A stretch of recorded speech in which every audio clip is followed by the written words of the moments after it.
ഇരിക്കുക. കർത്താവിൻ്റെ തിരുസന്നിധിയിലെ അതീവ സന്തോഷത്തോടെ ഇരിക്കുക.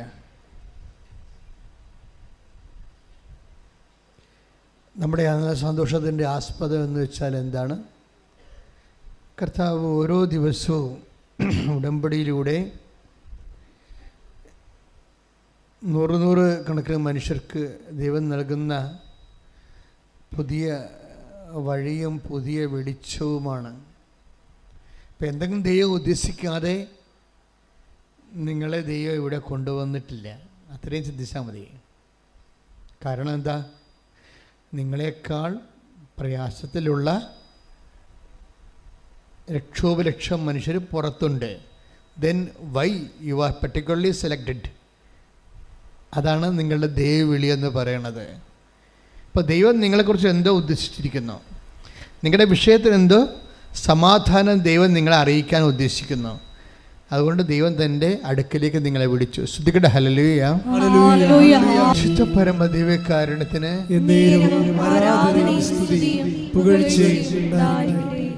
ദൈവവേദന എപ്പോഴും നീ ശ്രദ്ധിക്കേണ്ടത്, ദൈവം നിന്നെ ഓൺ ചെയ്യണം. അതാണ് ഇതിൻ്റെ അകത്ത് മെയിൻ. ഞാൻ ഇടയ്ക്ക് നമ്മുടെ ക്ലിൻ്റനച്ചോട് പറയണ ഇതാണ്. ഞങ്ങൾ ഭക്ഷണം കഴിച്ചുകൊണ്ടിരിക്കുമ്പോഴൊക്കെ ഇത് ഈശോൻ്റെ കാര്യങ്ങളൊക്കെയാണ് പലപ്പോഴും പറയണത്. അപ്പോൾ ഞാൻ പറയും, ദൈവം നമ്മളെ ഓൺ ചെയ്യണം എന്ന് വെച്ച് കഴിഞ്ഞാൽ അത് ഞാൻ ഉണ്ടാക്കി പറഞ്ഞില്ല. ബൈബിൾ മുഴുവനും പരിശോധിക്കുമ്പോൾ നമുക്ക് മനസ്സിലാകുന്ന ഒരു സത്യമാണ്. ഈശോയ്ക്ക് തന്നെ നല്ല പവർഫുൾ കോൺഷ്യസ് ആയിരുന്നു.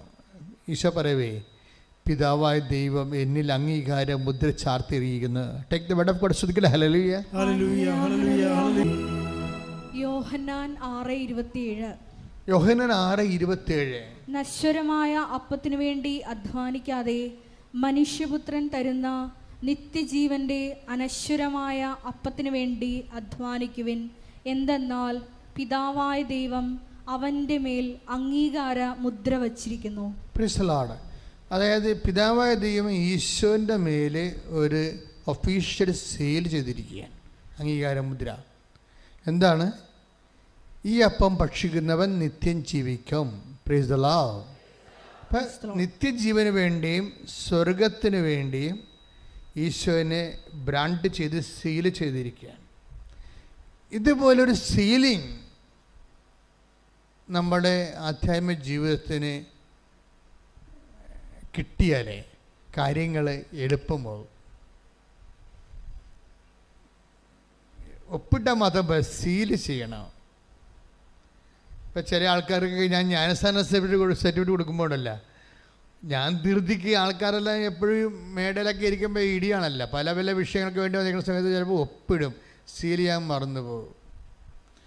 അപ്പോൾ ചിലക്കത് ഓഫീസിൽ കൊണ്ടുപോയി കൊടുത്തിട്ട് റിജക്റ്റ് ആകുമ്പോൾ തിരിച്ചു വരും, എൻ്റെ അച്ഛ ഇതിന് സീലില്ലെന്ന് പറയണമെന്ന് പറഞ്ഞുകൊണ്ട് പിന്നെ നമ്മൾ സീൽ ചെയ്ത് കൊടുക്കും. അപ്പോൾ ഒപ്പേ നിൽക്കത്തില്ലെന്ന് അർത്ഥം. ഒപ്പേ നിൽക്കത്തില്ല, സീലിങ് വേണം. ഇപ്പോൾ നിങ്ങളെ ന്യായസ്ഥാനപ്പെട്ടു അല്ലെങ്കിൽ നിങ്ങൾക്ക് വിശ്വാസമുണ്ട്, അത് ഒരു ഒപ്പാണ്. സീല് വേറെയാണ്. സീല് ദൈവത്തിന് നിങ്ങളെ വിശ്വസിക്കാൻ പറ്റണം, അതാണ് പ്രശ്നം. നിങ്ങളെ വിശ്വസിക്കണത് ഒരു ഒപ്പാണത്. ദൈവത്തിന് നിങ്ങളെ വിശ്വസിക്കാൻ പറ്റണത് ഒരു സീലാണ്. അതാണ് അംഗീകാരം എന്ന് പറയുന്നത്.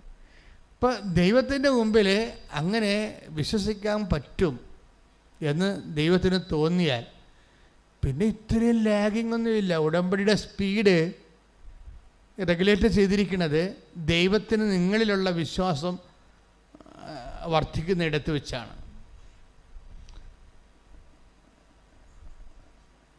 അതായത് നമ്മളിൽ ദൈവത്തിന് ഒരു വിശ്വാസം തോന്നിയാൽ അപ്പം സീലായി. നിങ്ങൾ ഉടമ്പടി കഴിയുമ്പോൾ നിങ്ങൾ നിങ്ങളുടെ വഴിക്ക് പോകും. ഇത് പ്രധാനപ്പെട്ട ഒരു പദാർത്ഥം മാത്രമായ ഒരു ഭൗതികമായ ആനുകൂല്യങ്ങൾക്ക് വേണ്ടിയുള്ള തൽക്കാലത്തേക്കുള്ള വരവും പോക്കുമാണെന്ന് ദൈവത്തിന് തോന്നും. അപ്പം സീലാകത്തില്ല. ഉടമ്പടി സീലാകാത്തതിൻ്റെ പ്രധാനപ്പെട്ട സീല് പതിയത്തില്ലല്ല. ചിലയിടത്ത് ഈ മഷി കുറഞ്ഞു പോകണ കാരണം സീല് പതിയത്തില്ല. എന്താ കാരണം? ദൈവത്തെ നിങ്ങളെ കാണുമ്പോൾ തന്നെ അറിയാൻ പറ്റും. എന്തറിയാൻ പറ്റും? ഇത് തൽക്കാലത്തേക്ക് ജോലി കിട്ടാൻ വേണ്ടിയുള്ള വരവും പോക്കുമാണ്. അത് കഴിയുമ്പോൾ നിങ്ങൾ നിങ്ങളുടെ വഴിക്ക് പോകും. പിന്നെ ദൈവവും ഇല്ല, ആരുമില്ല. അതറിയാം. അപ്പം സീല് പതിയത്തില്ല. അങ്ങനെയാണ് നോക്കണം. ഞാൻ നിങ്ങളെ വഴക്ക് പറയുകയോ ആക്ഷേപിക്കുകയൊന്നുമല്ല. നിങ്ങൾക്ക് എത്രയും വേഗം ഇത് കൺകറൻ്റ് ആകാൻ വേണ്ടി നിങ്ങൾക്ക് ഒരു ഉപായം പറഞ്ഞു തരികയാണ്. ഞാൻ നിങ്ങളെ കുറ്റപ്പെടുത്തുകയില്ല. ഒരു ഉപായം പറഞ്ഞു. ഇൻ കേസ് ഒരു പദാർത്ഥം മാത്രമായിട്ടുള്ള പ്രസക്തി മാത്രമേ ഉള്ളൂ എന്ന് ചിന്തിക്കണം. പദാർത്ഥം മാത്രമായിട്ടാണോ ഞാൻ ദൈവത്തെ സമീപിക്കുന്നത്? ഈ പദാർത്ഥം മാത്രമായിട്ടൊക്കെ ചിന്തിക്കണമെന്ന് പറയുന്നത് എന്തൊരു പരിമിതിയാണെന്നറിയാമോ? അച്ഛനിന്ന് സുവിശേഷം പ്രസംഗിച്ചപ്പോൾ പിശാച് കർത്താവിനോട് പറഞ്ഞില്ലേ, ഈ കല്ലുകളോട് അതിനെക്കുറിച്ച് അച്ഛൻ പ്രസംഗത്തിൽ സൂചിപ്പിച്ചായിരുന്നു. അപ്പോൾ ഞാൻ അവിടെ ഇരുന്ന് ചിരിക്കുകയായിരുന്നു. എന്താ തിരിച്ചെന്ന് വെച്ചാൽ, പിശാചിൻ്റെ സങ്കല്പ ദാരിദ്ര്യം കണ്ടില്ലേ? പിശാചിന് മാക്സിമം സങ്കല്പിക്കാൻ പറ്റണത് വിശന്നാൽ ഒരു കല്ലെടുത്ത് അത് അപ്പമാക്കാൻ പറ്റുമോ എന്നുള്ള ചിന്തിക്കുക. വളരെ വളരെ ചൈൽഡിഷായിപ്പോയി ശരിക്കും പറഞ്ഞാൽ. ഈ ജഗതി ഏതൊരു സിനിമയിൽ പറഞ്ഞ പോലെ ഈ കായലെല്ലാം മാറിയെങ്കിൽ അതിനകത്തുള്ള മീനെല്ലാം വറുത്ത മീനായിരുന്നെങ്കിൽ എന്ന് ചിന്തിക്കണ പോലെ പോയി പിശാച് ചിന്തിച്ചത്. അത്രയ്ക്ക് സങ്കല്പ ദാരിദ്ര്യമാണ്. കല്ലുകളോട് അപ്പമാകാൻ. അപ്പോൾ എൻ്റെ മനസ്സിൽ ഞാൻ അവിടെ നോട്ട് ബുക്ക് കൊണ്ടുപോകുന്ന വെച്ച് എഴുതാൻ തുടങ്ങി. എന്താ എഴുതാൻ തുടങ്ങിയത്? നിങ്ങൾ കണ്ടേ ഞാൻ എഴുതുന്നത്. എന്താ എഴുതാൻ തുടങ്ങി വെച്ച് കഴിഞ്ഞാൽ, ഈ കല്ലുകളോട് അപ്പമാകാൻ പറയുന്ന സൂത്രപ്പണി മാത്രമേ പിശാചിന് സങ്കല്പിക്കാൻ പറ്റത്തുള്ളൂ. അതിന് ഒരു മേ ബി ഫിസിക്കൽ ഫേവേഴ്സ് എന്ന് പറയാം. പക്ഷേ ആധ്യാത്മികത അതിനേക്കാൾ വലുതാണ്. കല്ലില്ലെങ്കിലും അപ്പമില്ലെങ്കിലും നിന്നെ നിലനിർത്താൻ കഴിയുക. ദൈവത്തിന് ജോലിയില്ലെങ്കിൽ, നീ വിവാഹം കഴിച്ചില്ലെങ്കിലും, നിങ്ങൾക്ക് മക്കളില്ലെങ്കിലും, നിങ്ങൾക്ക് വീടില്ലെങ്കിലും സന്തോഷത്തോടെ നിങ്ങൾ നിലനിർത്താൻ കഴിയും. നീ ദൈവത്തിന് കണ്ടീഷൻഡായിട്ട് മക്കളെ കിട്ടിയ. ഇപ്പോൾ കഴിഞ്ഞ ദിവസത്തെ സാക്ഷ്യം എന്നാണ് അവസാനിച്ചത്. മാതാവിൻ്റെ മുമ്പിൽ വന്ന് ആ മോള് പറഞ്ഞു കേട്ടില്ലേ, എന്താണ്, ഒന്നെങ്കിൽ 20 വർഷമായി ഞാൻ കുഞ്ഞിന് വേണ്ടി ദൈവങ്ങളുടെ എല്ലാം നടക്കണം. അവസാനം നിൻ്റെ അടുത്ത് വന്നിരിക്കുകയാണ്. ഒന്നെങ്കിൽ എൻ്റെ ജീവൻ എടുക്കണം, അല്ലെങ്കിൽ എനിക്ക് കുഞ്ഞിനെ തന്നാം. അമ്മ ആ മാസം അവൾക്ക് കുഞ്ഞിനെ കൊടുത്ത്. അപ്പോൾ അവൾക്ക് മനസ്സിലായി അമ്മ ആരാണെന്ന് മനസ്സിലായി. പക്ഷേ എപ്പോഴും ദൈവത്തിൻ്റെ അടുത്ത് നിങ്ങൾ ഇങ്ങനെയുള്ള അഭ്യാസം കാണിക്കരുത്. അപ്പോൾ ഈ കല്ലപ്പമാക്കാൻ പറഞ്ഞ പോലെ പിശാചായിട്ട് നിങ്ങളെ കണക്കാക്കുന്നുള്ളൂ. ദൈവത്തിന് നമ്മൾ ഉദ്ദേശിക്കുന്നത് ഒരു ഭൗതിക യാഥാർത്ഥ്യത്തെ, നമുക്ക് ഒരു പദാർത്ഥത്തെ നമുക്ക് അനുഭവവേദ്യമാകുന്ന രീതിയിൽ ആസ്വദിക്കാനുള്ള പരുവമാക്കി തരിക എന്നുള്ള ഒരു മിനിമം പരിപാടിയാണ് നിങ്ങൾ ദൈവത്തിന് കൊടുത്തതെങ്കിൽ ദൈവത്തെ ഈ ജന്മത്തിൽ നിങ്ങൾ അനുഭവിക്കാൻ പറ്റത്തില്ല. ഒരനുഗ്രഹദാതാവായി മാത്രം ദൈവത്തെ കാണുമ്പോൾ സ്വാഭാവികം നിങ്ങളുടെ റിലീജിയസ് ലൈഫ് തന്നെ ഭയങ്കര പദ്ധതിക്കാകും. ഞാൻ എന്താ എഴുതിക്കൊണ്ടിരുന്നതെന്നറിയാമോ? ഞാൻ എഴുതിക്കൊണ്ടിരുന്നത് അതിൻ്റെ താഴേക്ക് വരുമ്പോഴുള്ള വചനങ്ങളാണ്. ഈ പ്രോഗ്രാങ്ങളെല്ലാം കഴിയുമ്പോൾ ഈ പിശാച് ഈശോനെ പ്രലോഭിപ്പിക്കാൻ പോണതിന് മുമ്പ് പിശാച് മറന്നുപോയൊരു ഭാഗമുണ്ട്. എന്താ കാര്യം? കല്ലില്ലെങ്കിൽ അപ്പമില്ലെങ്കിൽ ഇവൻ ജീവിക്കുമെന്നുള്ളത് അവൻ അനുഭവം കൊണ്ട് പഠിച്ചിട്ടാണ് അവൻ വന്നിരിക്കുന്നത്. അവനെന്താ പറഞ്ഞിരിക്കണത്? ലൂക്കാന്റെ സുവിശേഷം 4:2 എടുത്ത് ശ്രുതിക്കട്ടെ. ഹല്ലേലൂയ ഹല്ലേലൂയ ഹല്ലേലൂയ ഹല്ലേലൂയ ഹല്ലേലൂയ യേശുവേ നന്ദി ഹല്ലേലൂയ ഹല്ലേലൂയ ഹല്ലേലൂയ ഹല്ലേലൂയ. ലൂക്കാ 4:2. ലൂക്കാ സുവിശേഷം 4:2. അവൻ പിശാചിനാൽ പരീക്ഷിക്കപ്പെട്ട് 40 ദിവസം അവിടെ കഴിഞ്ഞുകൂടി. 40 ദിവസം അവൻ അവിടെ കഴിഞ്ഞുകൂടി. ഓക്കെ. ആ ദിവസങ്ങളിൽ അവൻ ഒന്നും ഭക്ഷിച്ചില്ല. അവസാനം അവന് വിശന്നു. Praise the Lord. കണ്ടാ സംഭവം ഇതാണ്. അതായത് 40 ദിവസം അവൻ ഭക്ഷിക്കാതിരുന്നിട്ടും പാനം ചെയ്യാതിരുന്നിട്ടും അവന് വിശപ്പൊരു പ്രശ്നമേ അല്ലായിരുന്നു. ആ ടൈം കഴിഞ്ഞപ്പോഴാണ് അവൻ വിശന്നത്. അവൻ 40 ദിവസം എന്തുകൊണ്ടാണ് അവന് വിശക്കാതിരുന്നത്? That is anointing. അതാണ് അനോയിൻറ്റിങ് എന്ന് പറയണത്. അനുഗ്രഹത്തിൻ്റെ അപ്പുറത്തുള്ള സാധനമാണ്. അനുഗ്രഹം എന്ന് പറഞ്ഞാൽ ബ്ലെസ്സിങ്സ്. അനുഗ്രഹത്തിൻ്റെ അപ്പുറത്തുള്ള എന്താണ്? അത് ബ്ലെസ്സിങ്സ് പദാർത്ഥം മാത്രവും മെറ്റീരിയലാണ്. അത് മാനുഷികമാണ്. ഈ മാനുഷികമായിട്ടുള്ള അനുഭവ തലങ്ങൾക്ക് അപ്പുറത്തുണ്ട്. എന്താണ്? നീ 40 ദിവസവും 40 രാവും അവൻ ഒന്നും ഭക്ഷിക്കുകയോ ഒന്നും കുടിക്കുകയോ ചെയ്തില്ല. ആ കാലം കഴിഞ്ഞപ്പോൾ, അത് അഭിഷേകത്തിൻ്റെ ആ കാലം കഴിഞ്ഞപ്പോഴാണ് അവന് വിശന്നത്. അപ്പോൾ അവിടെ കല്ലില്ലെങ്കിലും അപ്പമില്ലെങ്കിലും അവൻ 40 ദിവസം സുഭിക്ഷമായിട്ട് തന്നെയാണ് ഇവിടെ ഭക്ഷണം കഴിച്ചതുപോലെ ജീവിച്ചത്. എൻ്റെ മക്കളെ, ഇത് വേറെ ഒരു ലെവലാണ്. നിങ്ങൾ ഈ ഉടമ്പടിയിൽ അന്വേഷിക്കേണ്ടത്. ഇപ്പം കഴിഞ്ഞ ദിവസങ്ങളിലേ അങ്ങനെ പേര് ഞാൻ പറഞ്ഞു, എന്താ, അതായത് ഒരു മനുഷ്യരോടൊരു സാക്ഷ്യം പറഞ്ഞു. ജോർജ് ഇമ്മാനുവൽ എന്ന് പറഞ്ഞു, കായംകുളത്തുകാരൻ ജോർജ് ഇമ്മാനുവൽ. ജോർജ് ഇമ്മാനുവൽ 33 വർഷമായിട്ട് കടലിൽ മർച്ചൻ്റ് നേവിയിലാണ്. 33 വർഷമായിട്ട് മർച്ചൻ്റ് നേവിയിലാണ്. കക്ഷിക്ക് ഇന്ന് വരെ 12 കമ്പനി മാറിയിട്ടുണ്ട്. 33 വർഷം. അപ്പോൾ ദാറ്റ് മീൻസ് ഒരു 3 കൊല്ലം 3.5 കൊല്ലമൊക്കെ കമ്പനി നിൽക്കത്തുള്ളൂ. അത് കഴിയുമ്പോൾ അവർ ഡിസ്മിസ് ചെയ്യുക ഈ സാധനത്തിന്. അത് കാരണം വീടും വെക്കാൻ ഒത്തിയിട്ടില്ല. എവിടെയെങ്കിലും ഉറച്ചു നിന്നാലല്ലേ വീട് വെക്കുകയോ എന്തെങ്കിലും അഭിവൃദ്ധി ഉണ്ടാകുക. 33 കൊല്ലം. ഇപ്പം 6 കൊല്ലം തന്നെ മത്സ്യനേവി പോയി കഴിഞ്ഞാൽ കൊടീശ്വരം വരെ ജീവിക്കുന്ന ആൾക്കാരുണ്ട്. അപ്പോൾ 33 കൊല്ലം ചെയ്തിട്ട് പുള്ളിക്കാരൻ ഒരിടത്ത് ഒന്നും എത്തിയിട്ടില്ല. അവസാനം ഉടമ്പടി ചെയ്ത് 33 വർഷത്തെ ഈ മറൈൻ ലൈഫും കഴിഞ്ഞ് 12 കമ്പനിയിൽ വർക്ക് ചെയ്തുകൊണ്ടിരിക്കുക, മാറി. ഇപ്പോൾ ഇവിടെ വന്ന ശേഷം ഈ പുള്ളിക്കുമ്പോൾ നിങ്ങൾക്ക് നിരാശയായി. കാര്യം പുള്ളിയുടെ കൂടെ ഉള്ള അവിടെ കപ്പലേക്ക് കയറിയ ആൾക്കാരൊക്കെ ഇന്ന് എവിടെ ഇരിക്കണം, പുള്ളി അവിടെ ഇരിക്കണം എന്ന് പറഞ്ഞ് ഭയങ്കര വ്യത്യാസം, സങ്കടം, നിരാശ. പുള്ളി ഒന്ന് ഉടമ്പടി ചെയ്ത്. ഈ നിരാശ പറഞ്ഞാൽ നമുക്കുള്ള മാർഗം എന്താ? ഉടമ്പടി ചെയ്ത ശേഷം വന്നിട്ട് എന്നോട് ചോദിച്ച്, വാട്ട് ഹാപ്പൻ ടു മീ, എന്താണ് എൻ്റെ കുഴപ്പം വച്ചാന്ന് ചോദിച്ച്. അപ്പോൾ ഞാനത് എൻ്റെ ഈ മറൈൻ പാസ്പോർട്ട് മാതാവിൻ്റെ അടുത്ത് കൊണ്ട് വെച്ചിട്ട് തിരിച്ചു കൊണ്ട് കൊടുക്കുമ്പോൾ മാതാവിനോട് പറഞ്ഞു, അവനോട് മുൻചുണ്ടി അവസാനിപ്പിക്കാൻ പറയാൻ പറഞ്ഞു. എനിക്ക് ഇയാളെ ആദ്യം കാണുകയാണ്. ഞാൻ പറഞ്ഞു മുൻചുണ്ടി അവസാനിപ്പിക്കാൻ പറയുന്നുണ്ടെന്ന് പറഞ്ഞു. എന്ന് വെച്ച് കഴിഞ്ഞാൽ എടുത്ത് ചാട്ടമോ പരിപാടിയാണ്. ഒരു വീട്ടിൽ പോലും സമാധാനത്തിൽ ഒരാൾ നമ്മുടെ സമയം കുറച്ച് കഴിയുമ്പോൾ ഉടക്കി പിരിയും.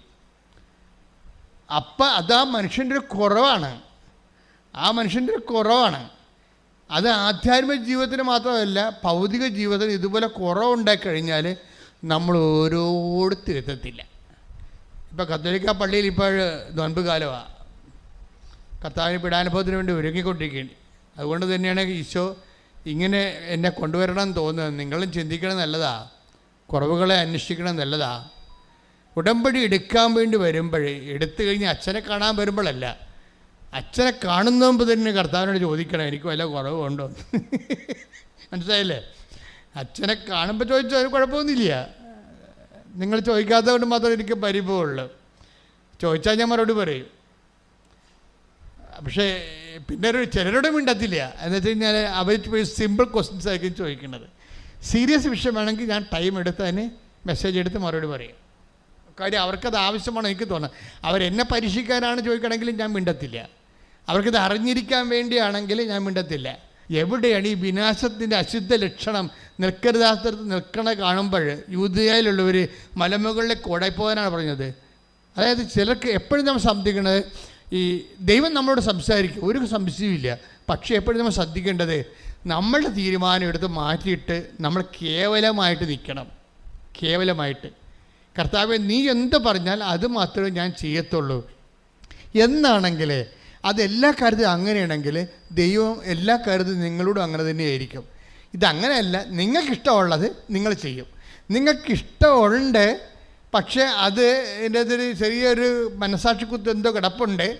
അതിന് ദൈവത്തിൻ്റെ കൺകറൻസ് ഉണ്ടോ എന്ന് അറിയാൻ വേണ്ടി അറിഞ്ഞെങ്കിൽ അത് കൊള്ളാമല്ലോ, അറിഞ്ഞില്ലെങ്കിൽ എനിക്ക് കുഴപ്പമൊന്നുമില്ല, ഞാൻ ഇഷ്ടമുള്ള പോലെ ജീവിക്കത്തുള്ളൂ എന്ന് പറഞ്ഞുകൊണ്ട് ജീവിക്കുന്ന ആൾക്കാരില്ലേ, അവർ വെറുതെ ആൾക്കാരെ വന്ന് പണി മേടിക്കരുതെന്ന് മാത്രമേ ഞാൻ പറയത്തുള്ളൂ.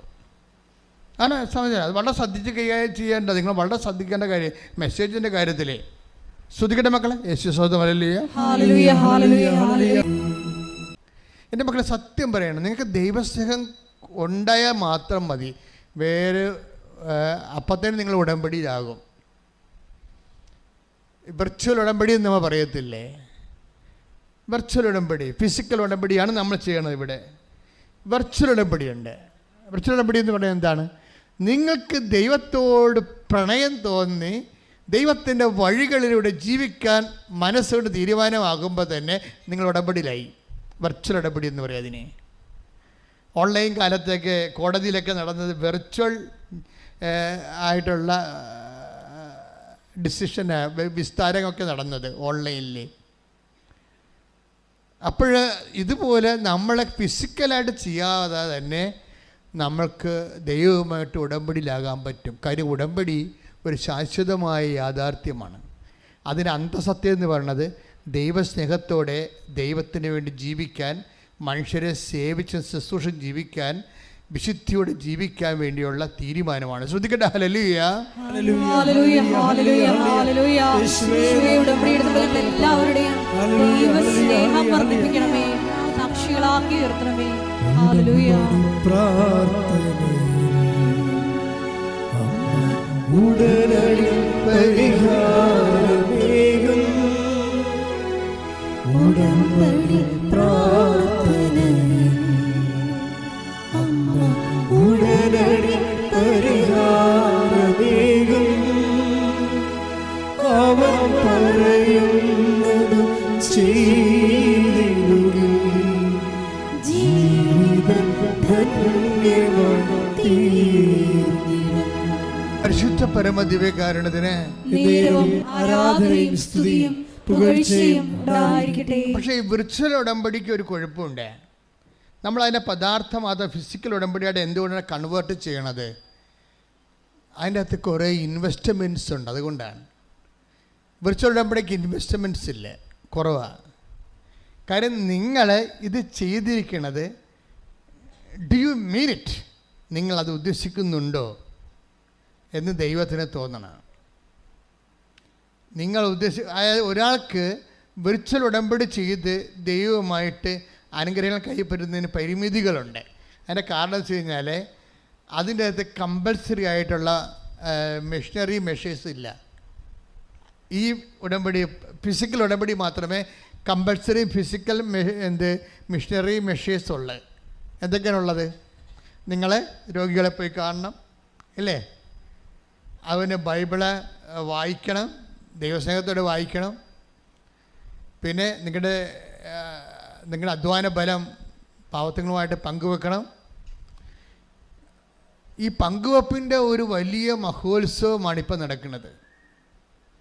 ഒരു മാസം 10,000 പേർ ഉടമ്പെടുക്കുമെങ്കിൽ ഈ 15,000 പേരും തങ്ങളുടെ സമ്പത്തുകൾ ഇല്ലാത്തവരുമായിട്ട് പങ്കുവെക്കുന്നുണ്ട്. അത്രയും മനുഷ്യർ തന്നെ ഭക്ഷണം പങ്കുവെക്കുന്നു, വസ്ത്രം പങ്കുവെക്കുന്നു, പണം പങ്കുവെക്കുന്നു, പഠനങ്ങൾ പങ്കുവെക്കുന്നു. അങ്ങനെ പങ്കുവെപ്പിൻ്റെ വലിയൊരു ലോകം. ഇതെല്ലാം നമ്മൾ മുദ്രയായിട്ട് മാറുകയാണ്.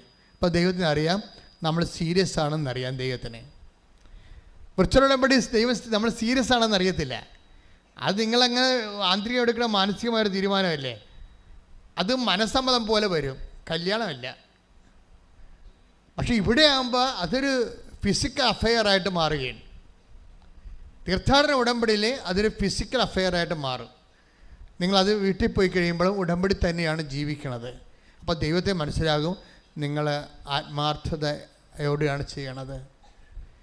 നിങ്ങളുടെ വിഷയത്തെക്കാൾ ദൈവത്തിൻ്റെ വചനം നടപ്പിൽ വരുത്തുന്നതിന് എപ്പോഴാണ് നിങ്ങൾക്കൊരു മുൻതൂക്കം കിട്ടുന്നത്, അപ്പം മുതൽ ഉടമ്പടി ആളി കത്താൻ തുടങ്ങും. ഇപ്പം ചില ആൾക്കാർ പാവത്തുങ്ങൾക്ക് ആശുപത്രി കൊണ്ടുപോയി മരുന്നിന് അവരുടെ ബില്ലിൻ്റെ പൈസ അടക്കണം എന്ന് വെച്ചാൽ അങ്ങനെ അടക്കും. മറ്റൊക്കെ ആശുപത്രിയിലുള്ള കെയർ ടേക്കേഴ്സിന് ബൈസ്റ്റാൻഡേഴ്സിനൊക്കെ ഭക്ഷണം മേടിച്ച് കൊടുക്കണം, വസ്ത്രം ഇല്ലാത്തവർക്ക് വസ്ത്രം കൊടുക്കണം എന്നൊക്കെ. എന്നാലും ചിലർ പറയും കൈവിട്ട് കളിക്കേണ്ട, എങ്ങനെ ഉടമ്പടിയിൽ നിന്ന് കിട്ടിയില്ലെങ്കിൽ നമുക്ക് വരുമാനം കിട്ടിയില്ല, പിന്നെ എന്ത് കയ്യിരിക്കാൻ കൂടി പോകത്തില്ലേ. ഇങ്ങനെ ചിന്തിക്കണ ഒത്തിരി പ്രാക്ടിക്കൽ ക്രിസ്ത്യൻസ് ഉണ്ട്. ഇതിനാണ് ഭയങ്കര പ്രാക്ടിക്കൽ ക്രിസ്ത്യൻസാണ്. എന്ന് വെച്ച് കഴിഞ്ഞാൽ ഉടമ്പടി നമുക്ക് ദൈവാനുഗ്രഹം നമ്മുടെ അക്കൗണ്ടിൽ വരണത് വരെ കൈവിട്ട് കളിക്കത്തില്ല. ഇതിങ്ങനെ ഈ പെരിച്ചാഴികളുടെ എണ്ണം ഒരു 90% വരും. 90% എന്ന് വെച്ചാൽ നമ്മളുടെ അക്കൗണ്ടിൽ നമ്മൾ ഉദ്ദേശിക്കുന്ന രീതിയിലുള്ള അനുഗ്രഹം വന്നു ചേരണ വരെ കൈവിട്ട് കളിക്കത്തില്ല. എന്നിട്ട് പറയണ ഇവരെന്താ പറയണത്? അങ്ങനെ വന്നാൽ പിന്നെ നമ്മുടെ കൈ ഉള്ള കൂടി പോകില്ല എന്ന് പറയും. അപ്പോൾ ദൈവത്തെ നിങ്ങളുടെ നക്കാപ്പിച്ച കാശ് കൊണ്ട് അളന്ന് നോക്കും. അതോടുകൂടി ദൈവം മുട്ടുകാല് തല്ലി പൊട്ടിക്കും. അത്രേ ഉള്ളൂ, വേറെ പ്രശ്നമൊന്നുമില്ല. ഈ പണ്ടാരത്തിന് ഇങ്ങോട്ട് വിളിച്ചാന്ന് ചോദിക്കും ദൈവം. എനിക്ക് വീട്ടിലെങ്ങാനും കുത്തിയിരിക്കാൻ പാടില്ല ഞാൻ ചോദിക്കും. വേറെ പ്രശ്നമൊന്നുമില്ല. ശ്രദ്ധിച്ച് വേണം കൈകാര്യം ചെയ്യാൻ. ശ്രദ്ധിക്കട്ടെ. ഹല്ലേലൂയ. കഴിഞ്ഞ ദിവസം ജോജോ പാല എന്ന് പറഞ്ഞൊരു മകൻ സാക്ഷ്യം പറഞ്ഞായിരുന്നു. എല്ലാവരും സാക്ഷ്യം പറയുമ്പോൾ ചില സാക്ഷ്യങ്ങൾ മാതാവ് എന്നോട് പറയും, ജസ്റ്റ് ലിസൺ ഇറ്റ് എന്ന് പറയും. കാര്യത്തിൽ മാതാവിൻ്റെ സ്വന്തം സാക്ഷ്യങ്ങളുണ്ടാകും. ദൈവം ഈ മനുഷ്യരാശിയോട് ദൈവം ഒരു സാക്ഷ്യങ്ങൾ പലതരമാണ്. ദൈവം ഒരു പർട്ടിക്കുലർ കമ്മ്യൂണിറ്റിയോട് മാത്രം കൺവേ ചെയ്യാൻ ഉദ്ദേശിക്കുന്ന ലോക്കൽ കമ്മ്യൂണിക്കേഷനുള്ള സാക്ഷ്യങ്ങളുണ്ടാവും. ദൈവം എൻ്റെ ഹ്യൂമാനിറ്റിയോട് സംസാരിക്കുന്ന സാക്ഷ്യം ഉണ്ടാവും. എക്കാലവും അത് സാർവജനീനമായിരിക്കും, സാർവകാലികമായിരിക്കും. എല്ലാ കാലങ്ങളും സത്യമായിരിക്കും, എല്ലാ ജനങ്ങൾക്കും അത് സത്യമായിരിക്കും. ഒരു പ്രാദേശികതയ്ക്ക് അപ്പുറത്തായിരിക്കും അതിൻ്റെ സാക്ഷ്യം. ജോജോയുടെ സാക്ഷ്യം അങ്ങനെ ഒരു സാർവജനീനമായ ഒരു സാക്ഷ്യമാണ്. സാക്ഷ്യം ഇത്രയേ ഉള്ളൂ. പുള്ളി മൂത്രം ഒഴിച്ചപ്പോൾ മൂത്രത്തിൻ്റെ അളവ് കുറഞ്ഞു പോയി, അത്രയേ ഉള്ളൂ. ചെറിയ സംഭവമാണ്. പുള്ളി മൂത്രം ഒഴിച്ചപ്പോൾ മൂത്രത്തിൻ്റെ അളവ് കുറഞ്ഞു പോയ പോലെ പുള്ളിക്ക് തോന്നി. അതൊരു വല്ലാത്ത തോന്നലായി, ഒരു ഒന്നൊന്നര തോന്നലായി. അതെന്താണെന്ന് പറയുക, അങ്ങനെയുടെ സാക്ഷ്യം തുടങ്ങണത് നമ്മൾ ശ്രദ്ധിക്കണം. അയാൾ അങ്ങനെ പറയണത്, ഞാൻ 25 വർഷമായി UK സെറ്റിൽഡാണ് എൻ്റെ ഭാര്യയുമായിട്ട്. എൻ്റെ മക്കളും 2 പേരും അവിടെ ജനിച്ചവരാണ്. അവർക്ക് കല്യാണം കഴിച്ചു, അവർക്ക് ജോലിയുണ്ട്. എൻ്റെ മക്കൾക്ക് ജോലിയുണ്ട്, എനിക്കിപ്പോഴും ജോലിയുണ്ട്, എൻ്റെ ഭാര്യയ്ക്ക് ജോലിയുണ്ട്. ഞങ്ങൾക്ക് പണത്തിന് ഒരു കുറവുമില്ല. അതുകൊണ്ട് തന്നെ ഞങ്ങൾ വളരെ സന്തോഷമായ രീതിയിൽ ആണ് അവിടെ ജീവിച്ചത്. അപ്പോൾ നോക്കിയ ഒരു മനുഷ്യന് വീടിന് വീട്, മേൽത്തരം ഭയം പറയുന്നുണ്ട്, മേൽത്തരം ഭവനങ്ങൾ, മേൽത്തരം വാഹനങ്ങൾ. ഓരോ സമയത്തും അതാ സമയത്ത് കമ്പനി ഇറങ്ങുമ്പോൾ ആൾക്കാർക്ക് അങ്ങനെയാണല്ലോ, ഈ കുറേ പണമായി കഴിഞ്ഞാൽ പിന്നീട് അവരുടെ റാങ്ക് അനുസരിച്ചിട്ട് അവരെക്കാൾ മെച്ചമായ ജീവിതം ആരാണ് ജീവിക്കണം എന്ന് നോക്കിയിട്ട് അവരുപയോഗിക്കുന്ന ബ്രാൻഡുകൾ ഉപയോഗിച്ചുകൊണ്ട് അവരുടെ ഒപ്പം അപ്ഡേറ്റ് ചെയ്യും. മനുഷ്യന് ഇങ്ങനെയുള്ള ഒരു സംഭവമുണ്ട്. എന്നുവെച്ചാൽ നമ്മളെക്കാൾ മെച്ചമായിട്ടുള്ള ആരാണ് ജീവിക്കണതെന്ന് നോക്കിയിട്ട് നമ്മൾ ഒരിക്കലും താഴേക്ക് നോക്കും. നമ്മൾ അനിയൻ ചിലപ്പോഴും ഇപ്പോഴും പശുവിനെയും വളർത്തി നടക്കണുണ്ടാവും, അവന് നോക്കത്തില്ല, അവർ തിരക്കത്തില്ല. ഭാര്യയുടെ ആങ്ങളമാരെങ്ങനെ ജീവിക്കണമെന്ന് നോക്കും. അതാണ് പ്രശ്നം. സ്വന്തം കൂടപ്പുറപ്പ് എങ്ങനെ ജീവിക്കണം എന്നല്ല നോക്കണത്, ഭാര്യയുടെ ആങ്ങളമാർ. ഇപ്പോൾ അളിയനെ എങ്ങനെ കവച്ച് വെക്കാൻ പറ്റും, അതാണ്. എന്നിട്ട് ഭാര്യയുമായിട്ട് വഴക്കിടുമ്പോൾ അളിയൻ്റെ പേരാണ് പറയണത്. അപ്പോൾ നിങ്ങൾക്ക് എന്നാത്തിൻ്റെ കേടാണ്? എപ്പോഴും എൻ്റെ ആങ്ങളെ മേശക്കൾ കയറണം എന്തിനാണ് എന്ന് ചോദിക്കും. എന്നുവെച്ചാൽ ഭാര്യയുടെ മുമ്പിൽ പുള്ളിക്ക് ഞാൻ ജോജിയുടെ കാര്യമല്ല പറയണത്, ഞാൻ പൊതുവായിട്ട് പറയണം കേട്ടോ. ആമേഷ അതൊന്നും പറഞ്ഞിട്ടില്ല. അതായത് മനുഷ്യന്മാരുടെ ഉള്ളിലുള്ള ചില ഉടമ്പടി വിരുദ്ധമായ വിചാരങ്ങളെ വിചാരണ ചെയ്യാതെ നമുക്ക് മുന്നോട്ട് പോകാൻ പറ്റത്തില്ല. കാര്യം ഇത് നിങ്ങൾ പറയുന്ന കൂട്ട് പ്രാർത്ഥനീയ രൂപങ്ങളല്ല ഈ സംഭവം. ഇത് വളരെ സൂക്ഷിച്ച് തന്ത്രപരമായിട്ട് ആണ് ഇതിനെ സമീപിക്കേണ്ടത്. ഇങ്ങനെ ഒരു ട്രേസ്, ഇപ്പം നിങ്ങളുടെ അളിയനുമായിട്ട് കോമ്പറ്റീഷനാണ്, അളിയൻ ഉപയോഗിക്കുന്ന വണ്ടി ഏതാണെന്ന് നോക്കിയിട്ട് ആ വണ്ടി ഞാൻ വാങ്ങിക്കണം, അപ്പം മാത്രമേ, അല്ലെങ്കിൽ അതിനേക്കാൾ മെച്ചമായ കുറച്ചുകൂടി ഫുൾ ഓപ്ഷനുള്ളൊരു വണ്ടി വാങ്ങിച്ചു കഴിയുമ്പോൾ അത് ഡ്രൈവ് ചെയ്തുകൊണ്ട് ഞാൻ ഭാര്യയുടെ അടുത്ത് കറങ്ങി തിരിഞ്ഞ് വരുമ്പോൾ ഇവളുടെ മുമ്പിൽ ഞാൻ കുറച്ചുകൂടി ഉയർന്നൊരാളാകും. അപ്പോൾ നിൻ്റെ അളിയനെ ഞാൻ വെട്ടിയെന്നാണ് പറയുന്നത്. ഇപ്പോഴും രാജാക്കന്മാർ യുദ്ധം ചെയ്യുന്നുണ്ട് കുടുംബത്തിൽ, അളിയന്മാരുമായിട്ടാണ് മാത്രമേ ഉള്ളൂ, വേറെ പ്രശ്നമൊന്നുമില്ല. മനുഷ്യന്മാരൊന്നും മാറിയിട്ടില്ല.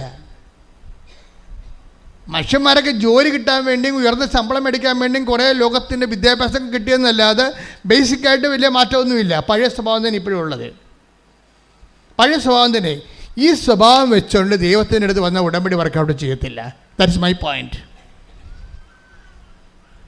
അപ്പം നമ്മൾക്ക് ഒന്നിലും ഇപ്പം നിങ്ങളൊക്കെ ഓരോരോ ആനുകൂല്യങ്ങൾ ദൈവത്തോട് ചോദിക്കുമ്പോൾ ദൈവത്തിന് അറിയാം എന്തിനാണിത്. നാട്ടുകാരുമായിട്ട് ബോൾത്ത ഉണ്ടാക്കാനാണോ, നാട്ടുകാരുടെ മുമ്പിൽ ആൾ കളിക്കാൻ വേണ്ടിയാണോ ഇപ്പം ഈ അഭ്യാസം കാണിക്കണത് എന്ന് ചോദിക്കാൻ ദൈവം ചോദിച്ചാൽ പറയണം അങ്ങനെയല്ല, ജീവിക്കാൻ വേണ്ടിയാണെന്ന് പറയണം.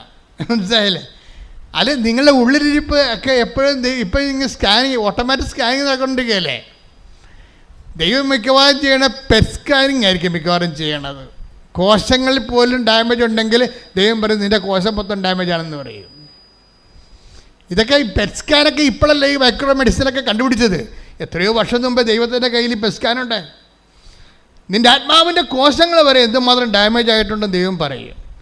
അതുകൊണ്ടാണ് ഉടമ്പടി താമസിക്കുന്നത്. പ്രാർത്ഥിക്കുക, കർത്താവായ ദൈവമേ, കർത്താവായ ദൈവമേ, നിന്റെ കൃപയുടെ ആഗിരണം ചെയ്യാൻ തക്കവിധം എന്റെ ആത്മാവിന്റെ കോശങ്ങളെ അഭിഷേകസിദ്ധമാക്കണമേ. അപ്പൊ എല്ലാവരും ഈ അനുഗ്രഹത്തിന് വേണ്ടി, ജോലിക്ക് വേണ്ടി, വീടിന് വേണ്ടി, വിവാഹത്തിന് വേണ്ടി, മക്കൾക്ക് വേണ്ടി എല്ലാം ഉടമ്പടി ചെയ്യുമ്പോൾ നിങ്ങൾ അൾട്ടിമേറ്റ് എയിം എന്താണ്? ഈ ജോജോയെ പോലെ ഒരാളായി മാറുക. നിങ്ങൾക്ക് ജോലിയുണ്ട്, ഭർത്താവിന് ജോലിയുണ്ട്, ഭാര്യയ്ക്ക് ജോലിയുണ്ട്, മക്കൾക്ക് ജോലിയുണ്ട്, മരുമക്കൾക്ക് ജോലിയുണ്ട്. ഒന്നിനും കുറവില്ലാത്ത മേൽത്തരം വീട്, മേൽത്തരം വാഹനം, മേൽത്തരം ജീവിതം. ഇത്രയും മേൽത്തരം ജീവിതമാണെങ്കിൽ ഈ മനുഷ്യൻ്റെ ഉള്ളിൽ ഇപ്പോഴും ഒരു ചെറിയ ഒരു എന്താണ് ഈ ഇൻഗാസൊക്കെ ഈ എസ്കിമോയൊക്കെ താമസിക്കുന്ന സ്ഥലത്ത് അവർ മഞ്ഞിൻ്റെ അകത്ത് ഉള്ള വീട്ടിൻ്റെ അകത്തൊരു ചെറിയൊരു വിളക്ക് കത്തിച്ച് വെക്കും, ഒരു ഈൽ വിളക്കുകൾ. അതുപോലെ ഒരു വിളക്ക് ഈ മനുഷ്യൻ്റെ ഉള്ളിലുണ്ട്. പണ്ട് എവിടെയോ കുടുംബത്തിൽ ജീവിച്ച കാലത്ത് കിട്ടിയ ഇത്തിരി വിശ്വാസം, അതൊരു ഈൽ വിളക്ക് പോലെ ഇതിൻ്റെ അകത്ത് കത്തുകയാണ് ഈ മനുഷ്യൻ്റെ ജീവിതത്തിലെ. ദൈവത്തിൻ്റെ ഒരു കൈവെപ്പ് പോലെ ഈ മനുഷ്യൻ്റെ ഉള്ളിൽ വിശ്വാസം. അങ്ങനെ പറഞ്ഞാൽ ഞാനിപ്പോഴും പള്ളിയിൽ പോകുന്നുണ്ട്. അത് നാട്ടുകാരെ ബോധിപ്പിക്കാൻ വേണ്ടിയാണ്. ഞാൻ ദൈവത്തോട് അടുപ്പമുള്ള ആളാണെന്നും പിന്നെ വീട്ടുകാരെ കൊണ്ട് തലയിടിപ്പിക്കാതിരിക്കാൻ വേണ്ടി ഞാൻ ആൾക്കാരെ കാണിക്കാൻ വേണ്ടി പള്ളിയിൽ പോകുന്നുണ്ട്, കുർബാന സ്വീകരിക്കുന്നുണ്ട്. കർത്താവ് എൻ്റെ അടുത്ത് വരുന്നുണ്ടോ ഇല്ലയോ, ദാറ്റ് ഈസ് ഡിഫറെൻറ്റ് തിങ്. ആ മനുഷ്യൻ്റെ സാക്ഷി നല്ല രസമാണ് കേൾക്കാൻ. ഞാൻ ഇപ്പോഴും കുർബാന സ്വീകരിക്കുന്നുണ്ട്, ഞാൻ ദേവാലയത്തിൽ പോകുന്നുണ്ട്. ഞാൻ കുർബാന സ്വീകരിക്കുമ്പോൾ ഈശോ എൻ്റെ അടുത്ത് വരുന്നുണ്ടോ ഇല്ലയോ, ദാറ്റ്സ് എ ഡിഫറെൻറ്റ് കേസ്. വന്നാലും ഇല്ലെങ്കിലും എനിക്ക് പ്രശ്നമില്ല. കാര്യം എനിക്ക് ജീവിതത്തിൽ പ്രശ്നമൊന്നുമില്ലല്ലോ.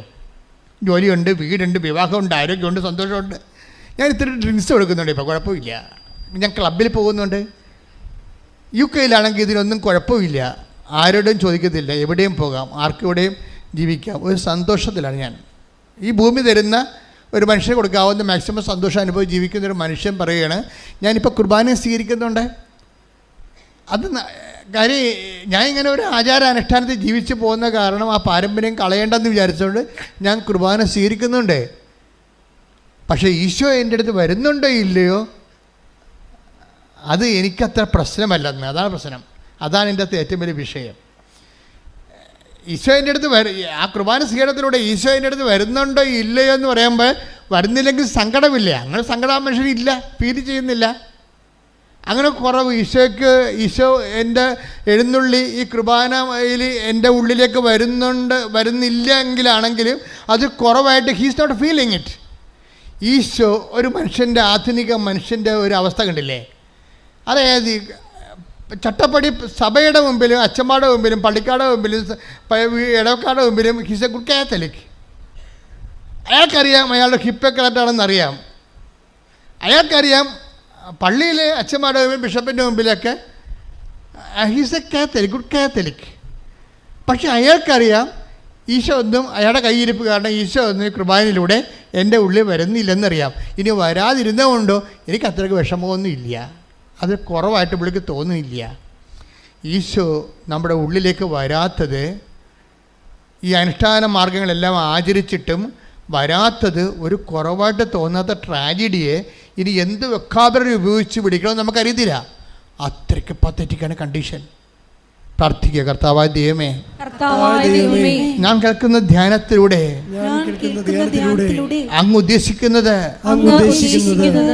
എൻ്റെ അന്തരാത്മാവിലേക്ക് പകർന്നു തരാൻ അമ്മേ, പരിശുദ്ധമ്മേ, എനിക്ക് വേണ്ടി മാധ്യസ്ഥം വഹിക്കണം. വിശുദ്ധ പരമദിവ്യകാരുണ്യത്തിന്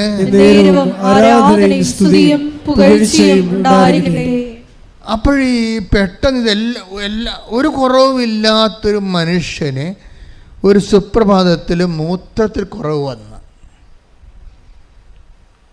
അതാണ് ഒരു സ്റ്റോറി പോണ കണ്ടല്ലോ, സ്റ്റോറിയുടെ പോകണ്ടത്. നല്ലൊരു പ്രോസ്പെറസ് ആയിട്ട് മുന്നോട്ട് പോകുന്ന സ്റ്റോറി പെട്ടെന്ന് ഇങ്ങനെ ബെൻഡാണെന്ന് നോക്കിയേ.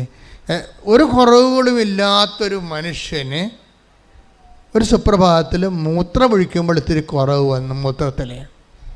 അപ്പം അതെന്താണെന്ന് നോക്കാൻ വേണ്ടി അദ്ദേഹം ഡോക്ടറിൻ്റെ അടുത്ത് ചെന്ന് അതെന്താണെന്ന് നോക്കിക്കഴിഞ്ഞപ്പോൾ അത് പോസ്ട്രേറ്റിൻ്റെ എന്തോ ഒരു സിസ്റ്റാണ്, അത് ക്യാൻസറസ് ആയിട്ട് ഡെവലപ്പ് ചെയ്യുകയാണ്. ഈ മനുഷ്യൻ അങ്ങ് ഉരുകിപ്പോയി. ഓക്കെ, ഒരു മനുഷ്യൻ പെട്ടെന്ന് ഉരുകണ കണ്ടില്ലേ, കല്ല് ഉരുകണ പോലെ ഇങ്ങനെ ഉരുകുകയാണ്. ഇനി എന്താണ്, ഇനി എൻ്റെ ദിവസങ്ങൾ ഇനി എത്രയാണ്? ഇങ്ങനെ പല ചിന്തകൾ കൊണ്ട് ഇത്രയും നാൾ ഞാൻ സമ്പാദിച്ചത് ഇനി എന്ത് ചെയ്യാനാണ്? ഇനി ആരുപയോഗിച്ചാലും ഞാൻ ഈ ലോകത്തുനിന്ന് പിരിയുകയല്ലേ? ഇങ്ങനെ പല പല ചിന്തകൾ പുള്ളിയുടെ ലൈഫ് തന്നെ ഇങ്ങനെ റെഡ്യൂസ് ഇൻറ്റു സീറോ, മൈനസിലേക്ക് കൊണ്ടുവരികയാണ്. അപ്പോൾ ഇനി എന്താണ് ഒരു മാർഗം അറിയാതെ ഇങ്ങനെ പുള്ളി ചിന്തിക്കുമ്പോൾ പുള്ളി വൈഫ് എൻ്റെ അനിയത്തി നാട്ടിൽ വന്നപ്പോൾ ഉടമ്പടി എടുത്ത്, വൈഫിൻ്റെ അനിയത്തി നാട്ടിൽ വന്നപ്പോൾ ഉടമ്പടി എടുത്ത് തിരിച്ചു വന്നപ്പോൾ പറഞ്ഞ്, ചേട്ടനോടവൻ ചേട്ടായി ഇത് ഞാൻ നാട്ടിൽ പോയപ്പോൾ ചേർത്തല പള്ളിയിൽ പോയി, ചേർത്തല പള്ളിയാണ് പാലക്കാട്, ചേർത്തല പള്ളിയിൽ പോയി മാതാവിൻ്റെ ഉടമ്പടി എടുത്താണ്. ചേട്ടായി ഈ പ്രാർത്ഥന മാത്രം പ്രാർത്ഥിച്ചാൽ മതി, ചേട്ടായി രക്ഷപ്പെടുമെന്ന് പറഞ്ഞ് ഒരു തിരിയും കൊടുത്ത്, ഒരു നീല തിരിയും കൊടുത്ത്, ഒരു പ്രത്യക്ഷീകരണ പ്രാർത്ഥനയും കൊടുത്ത്. പക്ഷേ ഈ പണ്ടുണ്ടായിരുന്നൊരു വിശ്വാസം ഉണ്ടല്ലോ അങ്ങേർക്ക്, അതിപ്പോൾ അങ്ങോട്ട് ആളി കത്താൻ തുടങ്ങി. പുള്ളിക്ക് ഭയങ്കര സങ്കടമായി. ദൈവമേ, നിന്നെ ഞാൻ മറന്ന് കുറേ നാൾ ജീവിച്ചില്ലേ, എല്ലാം നീയാണ് തന്നത്, പക്ഷേ നിന്നെപ്പോലും ഞാൻ മറക്കുന്ന, നീ പോലും കുർബാനയിൽ എഴുന്നള്ളി എൻ്റെ ഉള്ളിലോട്ട് വന്നിട്ട് അത് വരത്തില്ലെന്ന്, കുർബാന മാത്രമാണ് വരണത്, ആ ഓസ്തിയപ്പം മാത്രമാണ് ഞാൻ കഴിക്കണത്, നീ എൻ്റെ കൂടെ വരുന്നില്ലെന്നൊക്കെ എനിക്ക് അറിയാമായിരുന്നിട്ട് പോലും എനിക്കൊരു വിഷമം തോന്നാത്ത എത്രയോ ദിവസങ്ങളുണ്ടായിട്ടുണ്ട്. ഇപ്പോൾ ഞാൻ എല്ലാത്തിനും കൂടി ഞാൻ വിഷമിക്കുകയാണ്. നിൻ്റെ മുമ്പിൽ നിൽക്കാൻ പോലും എനിക്ക് നാണം തോന്നണേ, എന്നെ നീ ആ അന്ത്യനിമിഷം കൈവിട്ട് കളയരുത് എന്നൊക്കെ പറഞ്ഞിട്ട് ഈ മനുഷ്യൻ ഈ പ്രത്യക്ഷീകരണ പ്രാർത്ഥന ചൊല്ലും. രാത്രിയും പകലും ഈ പ്രത്യക്ഷീകരണ പ്രാർത്ഥന ചൊല്ലും. കാര്യം അത് അങ്ങേര് സ്വന്തമായിട്ട് ചെല്ലണ ദൈവം അങ്ങ് രക്ഷപ്പെടുത്താൻ വേണ്ടി ഇത് ചൊല്ലി അഭിഷേകം പ്രാപിക്കാൻ ഒരു പ്രത്യേക ആകർഷണം പുള്ളിക്ക് കൊടുത്ത്, ഇത് കിട്ടിയ സമയത്ത് തൊട്ട് ഈ പ്രത്യക്ഷീകരണ പ്രാർത്ഥന ചൊല്ലി പുള്ളി അത് ഇപ്പോൾ ഒത്തിരി പേരില്ലേ പ്രത്യക്ഷീകരണ പ്രാർത്ഥന കാണാൻ പഠിച്ചിരിക്കുന്നവർ, എന്തുമാത്രം പേരുണ്ട്. അവർക്ക് എന്തെങ്കിലും സങ്കടം വന്ന് അപ്പം പ്രത്യക്ഷീകരണ പ്രാർത്ഥന പെട്ടെന്ന് നാവിൽ നിങ്ങൾ പ്രത്യക്ഷീകരണ പ്രാർത്ഥന വന്നുകൊണ്ടിരിക്കാം. കാരണം നിങ്ങൾക്കറിയാമല്ലോ, എന്ത് സംഭവമായാലും ഉടമ്പടി ഈ ലോകത്തെ ഏറ്റവും വലിയ ദൈവിക പദ്ധതിയാണെങ്കിലും അതിൻ്റെ ഇന്ധനമെന്ന് പറയുന്നത് പ്രത്യക്ഷീകരണമാണ്. അതിൻ്റെ ഇന്ധനം പ്രത്യക്ഷീകരണം. മാതാവിൻ്റെ പ്രത്യക്ഷീകരണത്തെ സഭ ഏറ്റെടുക്കാനും മാതാവിൻ്റെ പ്രത്യക്ഷീകരണം ലോകത്തെ അനുഗ്രഹമാക്കി മാറ്റാൻ വേണ്ടി ദൈവത്തിൻ്റെ പദ്ധതിയായിട്ടാണ് ഉടമ്പടി വരണത്. പക്ഷെ അതിൻ്റെ ബേസ്മെൻ്റ് എന്താണ്? പ്രത്യക്ഷീകരണമാണ്. ആ പ്രത്യക്ഷീകരണം വർക്കൗട്ട് ചെയ്യണത് പ്രത്യക്ഷീകരണ പ്രാർത്ഥനയിലാണ് വർക്കൗട്ട് ചെയ്യണത്. അതുകൊണ്ട് ഈ മനുഷ്യൻ പ്രത്യക്ഷീകരണ പ്രാർത്ഥന ചൊല്ലിക്കൊണ്ടിരിക്കുകയാണ്. ചൊല്ലി അവസാനം ഒരു ദിവസം പോയി രണ്ടാമതൊരു സ്കാൻ ചെയ്തപ്പോൾ ഒരു 3 മാസം കഴിഞ്ഞിട്ട് ഒരു സ്കാൻ ചെയ്ത് 3 മാസം കഴിഞ്ഞിട്ട് സ്കാൻ ചെയ്തപ്പോൾ ഡോക്ടർ പറഞ്ഞ് ഇത് ആ പഴയ കണ്ട പോലെ ഇരിക്കണമെന്ന് പറഞ്ഞ്. അപ്പോൾ പുള്ളി കുറഞ്ഞെന്നാണ് വിചാരിച്ചത്. പക്ഷെ പുള്ളി പറഞ്ഞത് പഴയ കണ്ട പോലെ ഇരിക്കണമെന്ന് പറഞ്ഞ്. കണ്ട പോലെ പണ്ട് കണ്ട സിസ്റ്റത്തിൻ്റെ അതേ മില്ലിയിൽ മാത്രമാണ് ഇപ്പോഴും ഇരിക്കണമെന്ന് പറഞ്ഞു. പക്ഷെ അത് പുള്ളിക്ക് ദൈവാനുഗ്രഹത്തെ മനസ്സിലാക്കാൻ കഴിഞ്ഞില്ല. പിന്നെ വീട്ടിൽ വന്ന് പ്രാർത്ഥിച്ച് അവരോടൊക്കെ സംസാരിച്ച് കഴിഞ്ഞപ്പോൾ പറഞ്ഞു, ചേട്ടായി അത് നല്ല കാര്യമല്ലേ, ഈ ക്യാൻസറാണെങ്കിൽ ഗ്രോത്ത് ചെയ്യുമല്ലോ, ഇത് അറസ്റ്റായില്ല ചേട്ടായി എന്ന് പറഞ്ഞു. അപ്പോഴാണ് പുള്ളി ഞെട്ടിപ്പോയി. ശരിയാണ്, ഇത് അറസ്റ്റായല്ല, ഞാൻ പള്ളി കൃപാസനത്തിൽ വന്നിട്ടില്ല, മാതാവിനെ കണ്ടിട്ടില്ല, പ്രത്യക്ഷീകരണ പ്രാർത്ഥന മാത്രം ചൊല്ലിയപ്പോൾ ഇത് അറസ്റ്റായില്ലേ. പിന്നെ പുള്ളിയുടെ ലൈഫ് മുഴുവനും നിങ്ങൾക്കറിയാമല്ലേ, ഈ കുറവുകൾ നോക്കാൻ തുടങ്ങി പുള്ളി. ജീവിതത്തിൽ അദ്ദേഹത്തിൻ്റെ കുറവുകൾ. ദൈവം ബാക്കിയെല്ലാം ഇങ്ങനെ നിറവല്ലേ, പക്ഷേ ദൈവം ഏതെല്ലാം മേഖലകളിലില്ല എന്നുള്ള കുറവുകളെക്കുറിച്ച് പുള്ളി ചിന്തിക്കാനും ലൈഫ് ദാനധർമ്മത്തിലൂടെയും അതുപോലെ തന്നെ മറ്റുള്ളവരോട് ദേഷ്യമില്ലാതെ സ്നേഹത്തോടെ പെരുമാറി, ക്ഷമയോടെ പെരുമാറി, ചില ആൾക്കാരോട് മിണ്ടത്തേ ഇല്ലായിരുന്നു, അവരോടൊക്കെ അനുരഞ്ജനപ്പെടാൻ തുടങ്ങി. പുള്ളി കുറേ കറക്ഷനിലേക്ക് വന്നാണ്. എന്താ സംഭവം? ഇത്രയും നാൾ താൻ നേടിയത് ഒന്നും അല്ലെന്നൊരു നിമിഷം മനസ്സിലാക്കിയത് നിമിഷം മുതലേ കുറവുകൾ നിങ്ങൾക്കറിയാതെ ദൈവം ഇപ്പം 10:12 എടുത്തേ, മർക്കോസിൻ്റെ സുവിശേഷം 10:21. ശ്രുതികട്ടെ. ഹല്ലേലൂയ, ഹല്ലേലൂയ, ഹല്ലേലൂയ. യേശുവേ നന്ദി, സ്തുതി. ഹല്ലേലൂയ, ഹല്ലേലൂയ. യേശുവേ ആരാധന, ആരാധന. മർക്കോസ് 10:21. യേശു സ്നേഹപൂർവ്വം അവനെ കടാക്ഷിച്ചുകൊണ്ട് പറഞ്ഞു, നിനക്ക് ഒരു കുറവുണ്ട്, പോയി നിനക്കുള്ളതെല്ലാം വിറ്റ് ദരിദ്രർക്ക് കൊടുക്കുക, അപ്പോൾ സ്വർഗത്തിൽ നിനക്ക് നിക്ഷേപമുണ്ടാകും, പിന്നെ വന്ന് എന്നെ അനുഗമിക്കുക. ക്രിസ്തുവിലേക്ക് വരുന്നതിന് മുമ്പ് കുറവുകളെ ഇവാലുവേറ്റ് ചെയ്യണ ഒരു പേഴ്സണൽ അസസ്മെൻ്റ് നടത്തണം. നല്ലതാണ്. ഈ കുറവുകളെ അന്വേഷിക്കുന്നത് അദ്ദേഹം സ്വന്തമായിട്ട് ചെയ്തതല്ല, ഇത് പാക്കേജിൽ, ഉടമ്പടി പാക്കേജിലുള്ളതാണ് പേഴ്സണൽ അസസ്മെൻ്റ്. അത് 10:20-19 വായിച്ചേ. മർക്കോസ് 10:20. അവൻ പറഞ്ഞു, ഗുരു, ചെറുപ്പം മുതൽ ഞാൻ ഇവയെല്ലാം പാലിക്കുന്നുണ്ട്. അതായത് ഒരു യുവാവ്, അയാൾ ഈ ജോജോനെ പോലെ ധനികനായിരുന്നു. ബൈബിൾ അവതരിപ്പിക്കുന്ന ജോജോയെ പോലെ അയാൾ ധനികനാണ്. ധനികനാണെന്ന് പറയുന്നില്ല അവിടെ, വായിച്ചോളൂ. യേശു വഴിയിലേക്ക് ഇറങ്ങിയപ്പോൾ ഒരുവൻ ഓടി വന്ന് അവൻ്റെ മുമ്പിൽ മുട്ടുകുത്തി ചോദിച്ചു, നല്ലവനായ ഗുരു, നിത്യജീവൻ അവകാശമാക്കാൻ ഞാൻ എന്ത് ചെയ്യണം? Praise the Lord. നിത്യതയ്ക്ക് വേണ്ടി ഞാൻ എന്ത് ചെയ്യണമെന്ന് ചോദിക്കുകയാണ്. ആ ചോദിക്കണത് തന്നെ വലിയൊരു അനുഗ്രഹമാണ്. IELTS പാസ്സാകാൻ ഞാൻ എന്ത് ചെയ്യണമെന്നാണ് കൃപാസനത്തിൽ വന്ന് പെൺപിള്ളേർ ചോദിക്കണത്. അത് കുഴപ്പമില്ല, അതിന് കർത്താവ് നല്ല അസല് മറുപടികൾ, അവർക്ക് ജോലി വരെ ആയാണ് ഇവിടുന്ന് പോണത്. അതിൻ്റെ അകത്ത് കുഴപ്പമില്ല, അത് നമുക്ക് ജീവിക്കാൻ വേണ്ടി ഒരു മാർഗം ദൈവം തന്നതാണ്. പക്ഷേ ദൈവത്തോട് എപ്പോഴെങ്കിലും നിത്യജീവൻ പ്രാപിക്കാൻ എന്ത് ചെയ്യണമെന്ന് ചോദിക്കണത് നല്ലതാണെന്നല്ല, നിങ്ങളുടെ ഒരു പരിധി കഴിഞ്ഞാൽ നിങ്ങൾക്ക് ദൈവമായിട്ട് മുന്നോട്ട് പോകാൻ പറ്റത്തില്ല. മനസ്സിലായില്ലേ? എപ്പോഴും ഇങ്ങനെ മുട്ടുവേദന മാറാനും നെഞ്ചിരുക്കം മാറാനും തലവേദന മാറാനും മാത്രം, പെണ്ണ് കെട്ടിക്കാനും മകളെ കെട്ടിക്കാനും നഷ്ടപ്പെട്ടു പോയ മാല കിട്ടാനും മാത്രം ദൈവത്തിൻ്റെ അടുത്ത് വന്നാൽ കുറച്ച് കഴിയുമ്പോൾ ദൈവം നിങ്ങളെ തള്ളിക്കളയും. കാര്യം ഈ പണ്ടാരത്തിന് ഇത് മാത്രമേ അറിയാൻ പാടുള്ളൂ, ദൈവത്തെക്കുറിച്ചൊന്നും അറിയത്തില്ല. ഭൂമിയിലുള്ള പറ്റിപ്പഴപ്പിന് വേണ്ടി മാത്രം ദൈവത്തെ ദുരുപയോഗിക്കുന്ന ഒരു അസത്താണ് നീ എന്ന് പറഞ്ഞുകൊണ്ട് നിന്നെ റിജക്റ്റ് ചെയ്യും ദൈവം. അപ്പോൾ ഇടയ്ക്കൊരു ചോദ്യം ദൈവത്തോട് ചോദിക്കുന്നത് നല്ലതാണ്. എന്താ ചോദിക്കേണ്ടത്? 10:20 എന്താ ചോദിച്ചിരിക്കണത്? മർക്കോസ് 10:20 എന്താ? മർക്കോസ് 10:17. നല്ലവനായ ഗുരു, നിത്യജീവൻ അവകാശമാക്കാൻ ഞാൻ എന്ത് ചെയ്യണം? യേശു അവനോട് ചോദിച്ചു, എന്തുകൊണ്ടാണ് നീ എന്നെ നല്ലവൻ എന്ന് വിളിക്കുന്നത്? അതായത് നിത്യജീവൻ അവകാശമാക്കാൻ നിങ്ങൾ എന്ത് ചോദിച്ചാലും ദൈവത്തോട് ചോദിക്കുമ്പോൾ എപ്പോഴെങ്കിലും നിത്യജീവനെക്കുറിച്ച് നിങ്ങൾ ഗുരുതരമായി ചോദ്യം ഉന്നയിക്കണം. കാര്യം എന്താണ്? ദൈവത്തിൽ നിന്ന് ചോദിക്കുന്നത് തന്നെ ദൈവത്തോട്. ഇപ്പം നിങ്ങൾ പലരും ചോദിക്കുന്ന പല കാര്യങ്ങളും ദൈവത്തോട് തന്നെ ചോദിക്കേണ്ട കാര്യമല്ല. പല കാര്യങ്ങളും നിങ്ങളിപ്പോൾ ചോദിക്കണതെല്ലാം ദൈവത്തോട് തന്നെ ചോദിക്കേണ്ട കാര്യങ്ങളല്ല. പക്ഷെ ഗതികെട്ട് വരുമ്പോഴാണ് നമ്മൾ ദൈവത്തോട് ആ വിഷയം ചോദിക്കേണ്ടി വരണത്. പക്ഷെ ദൈവത്തോട് ചോദിക്കേണ്ട ചോദ്യങ്ങളിൽ ഒന്നാമത്തെ സ്ഥാനം എന്തിനാണ് ഉള്ളത്? നിത്യജീവൻ പ്രാപിക്കാൻ, ഞാൻ നിത്യമായി ജീവിക്കാൻ, എന്നുവെച്ചാൽ നിൻ്റെ കൂടെ ജീവിക്കാൻ, ഈ ഭൂമി ജീവിക്കാനല്ല. നിത്യജീവൻ എന്ന് പറഞ്ഞാൽ എന്താ ഉദ്ദേശിക്കണത്? ദൈവത്തിൻ്റെ കൂടെ ജീവിക്കാൻ ഞാൻ എന്ത് ചെയ്യണം?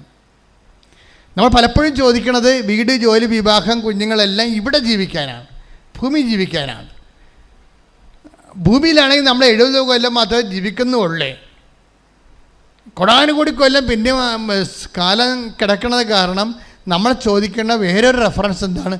ദൈവത്തിൻ്റെ കൂടെ ജീവിക്കാൻ ഞാൻ എന്ത് ചെയ്യണം? അങ്ങനെ ഒരു യുവാവിനൊരു ബോധം ഉണ്ടായി. അയാൾ വന്നു. അപ്പോൾ ദൈവത്തോട് അയാൾ കാര്യങ്ങൾ ചോദിച്ചു. ഈശോ പറഞ്ഞു, അത് നിയമത്തിൽ എന്താണ് എഴുതിയിരിക്കുന്നത്, ഉടമ്പടി പാലിക്കാനാണ് പറയണത്. നിയമത്തിൽ എന്താണ് എഴുതിയിരിക്കുന്നത്, നീ അതുപോലെ ചെയ്യാൻ പറയും. അപ്പോഴയാൾ പറയും, ഞാൻ ചെറുപ്പകാലം മുതൽ ഇതൊക്കെ ചെയ്യണുണ്ടെന്ന് പറയും. അപ്പോൾ ഈശോ അവനോട് പറയും, നിനക്ക് ഒരു കുറവുണ്ട്. നീ ഇതെല്ലാം ചെയ്യുന്ന ആളാണ്, ഉടമ്പടി ജീവിക്കുന്ന ആളാണ്, പക്ഷെ നിനക്കൊരു കുറവുണ്ട്. ഈ ഉടമ്പടിയിൽ എപ്പോഴും പുതുക്കുമ്പോൾ ശ്രദ്ധിക്കേണ്ട കാര്യമാണ്. കാര്യം ഈ 10-20 പറയണത് ഉടമ്പടി ജീവിക്കുന്ന ഒരാളെക്കുറിച്ചാണ് ഭജനം അഡ്രസ്സ് ചെയ്യണത്. നിത്യജീവൻ പ്രാപിക്കാൻ ഞാൻ എന്ത് ചെയ്യണമെന്ന് പറയുമ്പോൾ നിയമത്തിൽ എന്താ എഴുതിയിരിക്കണമെന്ന് ഈശോ ചോദിക്കും. അപ്പം മാതാപിതാക്കന്മാരെ ബഹുമാനിക്കുക തൊട്ട് 10 കൽപ്പന മൊത്തം പറയുമ്പോൾ ഈശോ അവൻ പറയും, ഇതൊക്കെ ഞാൻ ചെയ്യണതാണ്, ഞാൻ ഉടമ്പടിയിലാണ്. ഞാൻ ഉടമ്പടി 1 പുതുക്കി 2 പുതുക്കി 3 പുതുക്കി ജീവിക്കുകയാണെന്ന് പറയും. 3 പുതുക്കി ജീവിക്കണമെന്ന് പറയുമ്പോൾ നിങ്ങൾ പറയും, ഞാൻ 5 പുതുക്കി എനിക്ക് സിൽവർ ഗ്രേയാണ് കയ്യിലുള്ളതെന്ന് പറയും, പേപ്പർ. അപ്പോഴും ഈശോ പറയും, നിനക്കൊരു കുറവുണ്ട്. ഇപ്പം നിനക്ക് നീല ഉടമ്പടിയാണെന്ന് പറഞ്ഞാൽ ഈശോ പറയും, നിനക്കൊരു കുറവുണ്ട്. അല്ലേ? നീ വെള്ള ഉടമ്പടിയാണ് നിൻ്റെ കയ്യിലുണ്ടെന്ന് പറഞ്ഞാൽ ഈശോ പറയും, നിനക്കൊരു കുറവുണ്ട്. ഇനി നിനക്ക് സിൽവർ ഗ്രേയാണ് നിൻ്റെ കയ്യിലുണ്ടെന്ന് പറഞ്ഞാൽ ഈശോ പറയും, നിനക്കൊരു കുറവുണ്ട്. അപ്പോൾ എപ്പോഴും നമ്മൾ ശ്രദ്ധിക്കേണ്ടത്, ഉടമ്പടി പുതുക്കാൻ വേണ്ടി വരുമ്പോൾ ശ്രദ്ധിക്കേണ്ടത്, ഈശോ ഇനി പറയാൻ പോണ കുറവ് എന്താണെന്ന് ചിന്തിക്കണം. മനസ്സിലായില്ലേ? ക്ലാസ്സിൽ ഈശോ ഇനി പറയാൻ എന്നെക്കുറിച്ച് പറയാൻ പോണ കുറവ് എന്താണ് എന്ന് നീ ചിന്തിച്ച് സ്വന്തമായിട്ട് ഈശോയുമായിട്ട് ഉടമ്പടിയിലായിക്കഴിഞ്ഞാൽ പിന്നെ നീ സത്യസന്ധമായിട്ട് ഉടമ്പടി ഏറ്റെടുത്ത് നടത്തും. കാര്യം വെച്ചാൽ നിനക്കറിയാമല്ലോ, ദൈവം നിൻ്റെ ഉള്ളിലോട്ട് വന്നാൽ പിന്നെ എല്ലാത്തിനും സമാധാനമാണ്. ഒരു കാര്യം മാത്രമല്ല, ദൈവത്തിന് ഒരു കാര്യമായിട്ട് സെറ്റ് ചെയ്യാൻ പറ്റത്തില്ല. അതെപ്പോഴും എൻ്റെ മക്കൾ മനസ്സിലാക്കണം. ദൈവത്തിന് മനുഷ്യന്മാർക്ക് ഒരു കാര്യമായിട്ട് സെറ്റ് ചെയ്യാൻ പറ്റും. ഇപ്പം നിങ്ങളുടെ വീട്ടിൽ കറണ്ടില്ല, മനസ്സിലായില്ലേ? നിങ്ങളുടെ വീട്ടിൽ നിങ്ങൾ ഉടനെ ഇലക്ട്രിസിറ്റി ഓഫീസിലേക്ക് വിളിച്ച് പറയുകയാണ്, ഞങ്ങളുടെ വീട്ടിൽ കറണ്ടില്ല എന്ന് പറയും.